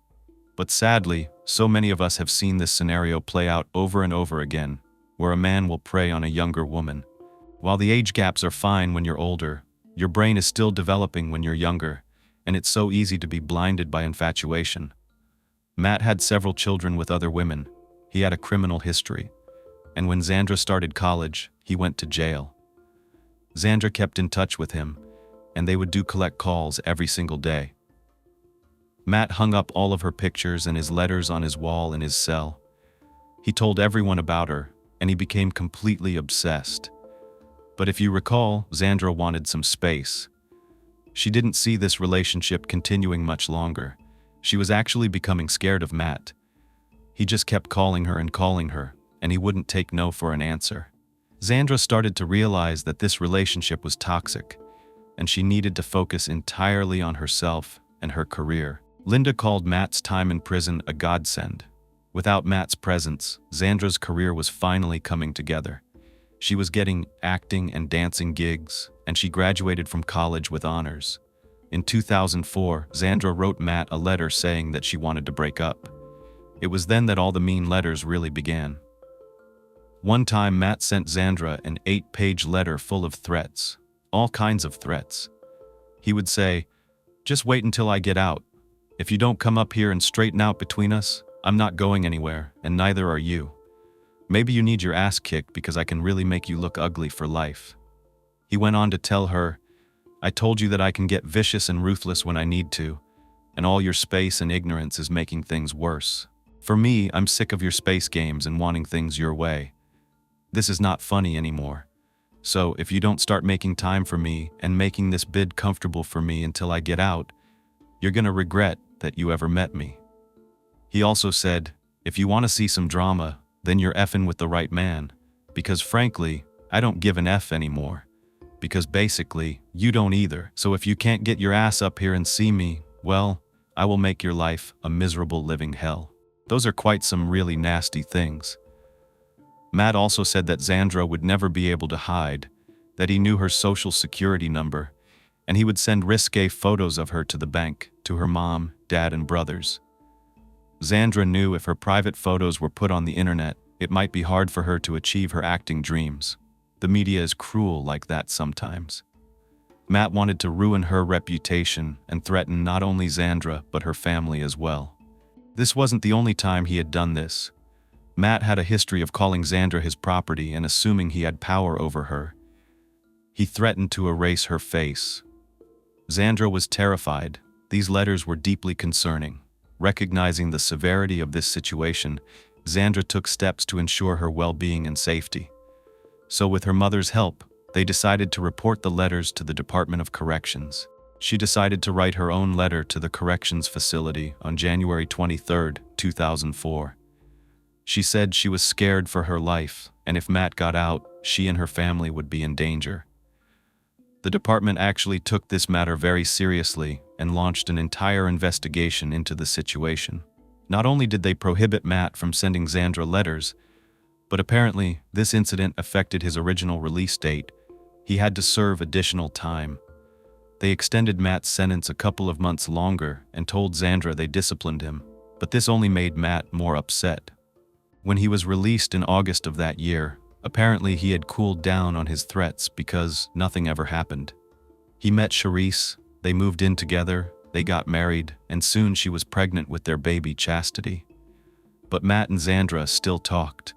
They talked on the phone, and they even met up, but there was more to it. Xandra told Nicole in April she was scared of coming home at night because Matt might be hiding in her bushes. Xandra reported multiple domestic offenses before her murder, but she never got a restraining order. She didn't think Matt was seriously going to hurt her, yet in the end, he did what he said he was going to do. He erased her face. Matt went to trial 3 years later, in February of 2015, and it took so long because he cycled through several defense attorneys, and then he finally settled on Paul Cartney. In the opening statements, the prosecutor said this was a brutal crime of passion. Matt was clearly the culprit. But his defense attorney claimed that Xandra was getting threats from a man named Donovan, an entirely different person. Linda was the first person on the stand. She described Xandra and Matt's relationship. When Matt was calling every day from jail, Xandra was tired of it, and she wanted to move on. Linda intercepted a call and told Matt to stop calling and give her daughter some space. You know what he said back? You should really be careful about what you say and do, Linda said. Is that a threat? Matt said she could interpret it however she wanted. Linda suddenly realized the chokehold that he had over her daughter's life. She knew Xandra. She knew that Xandra liked to help people, and Xandra cared about Matt and felt sorry for him, but his cruelty made it impossible to cut him off. Her brother Eric also came forward.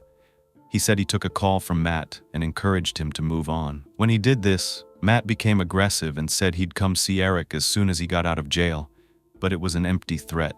Eric also said he had a conversation with Xandra in April, and she said, "I'm scared of what Matt might do." What was very interesting was the testimony from Matt's stepdaughter, Cha.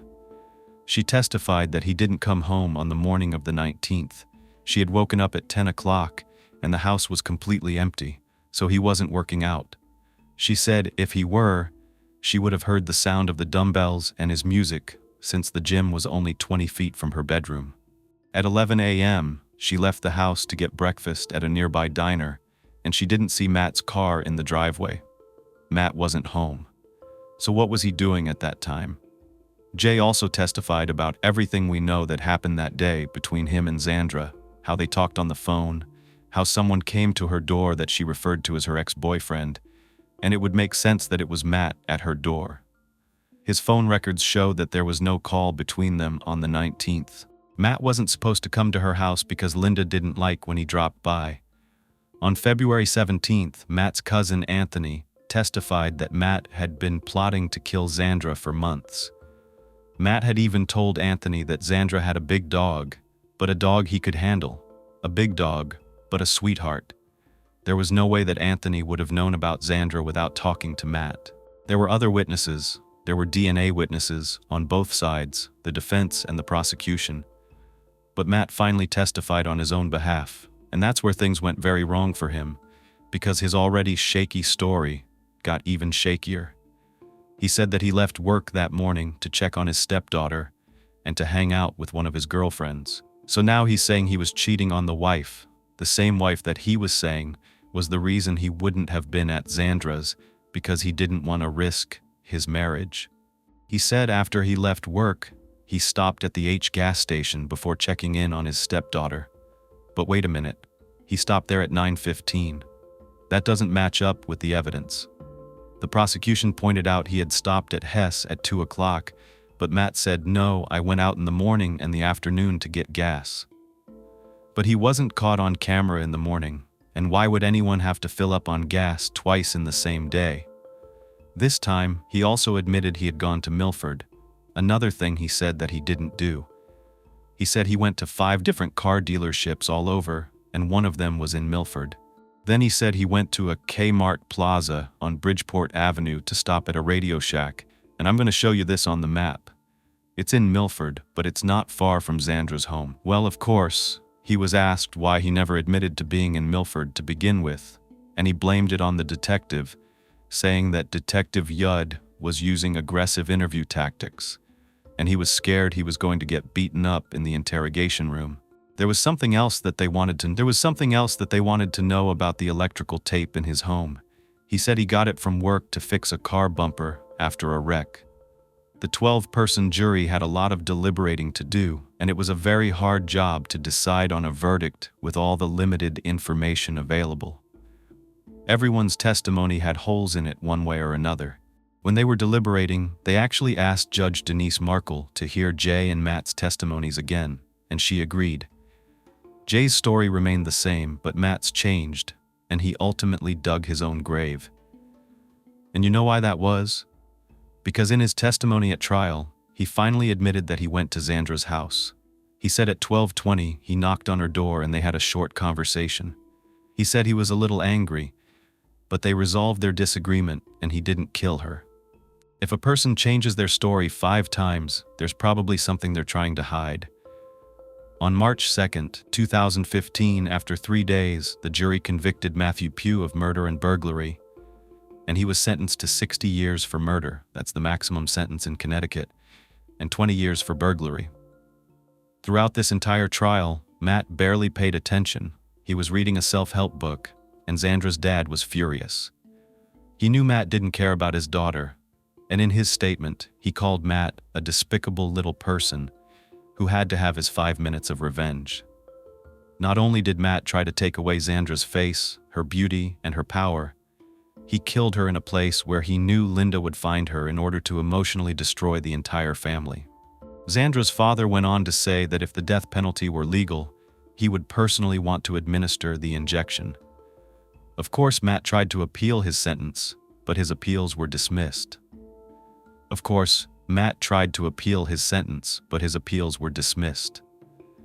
There was something else I thought was interesting that came out at trial. On May 19th, the day that Xandra was murdered, Matt was on the Milford-Stratford line at 11:47, near Xandra's gym, and a few minutes later, when Xandra left the gym, Matt was in Stratford at 12:07 p.m. He was heading to Milford, driving in the same direction as Xandra's, and at 1:09, he was in Milford. He was following her every movement, trying to get her alone. This is what the prosecution believes happened the day that Xandra was killed. Matt shaved his head that morning. He took the day off from work. He didn't go home to check on his stepdaughter. He planned to kill Xandra that day. Matt knocked on her door, and at this point they had a conversation. I assume he went back to his car and prepared for the murder, and at 12:45 he jumped her at her front door. The gate was open, and Xandra ran outside. Matt dragged Xandra down to the basement, wearing 2 pairs of paper scrubs, and after he killed her, he cleaned up all the evidence. At 2 p.m., he dropped the evidence at a Hess gas station. In the end, all the evidence points to Matt. He had the motive, the means, and the opportunity. Xandra was a rising star. She was a beloved daughter, sister, and friend. She should not be remembered by what this evil monster did to her, but for her radiant personality and her genuine warmth. She was a blessing to anyone who had the privilege of knowing her. She possessed a unique beauty that went beyond physical appearance. She captivated the hearts of those around her. Her infectious spirit and unwavering kindness left a mark on the lives that she touched.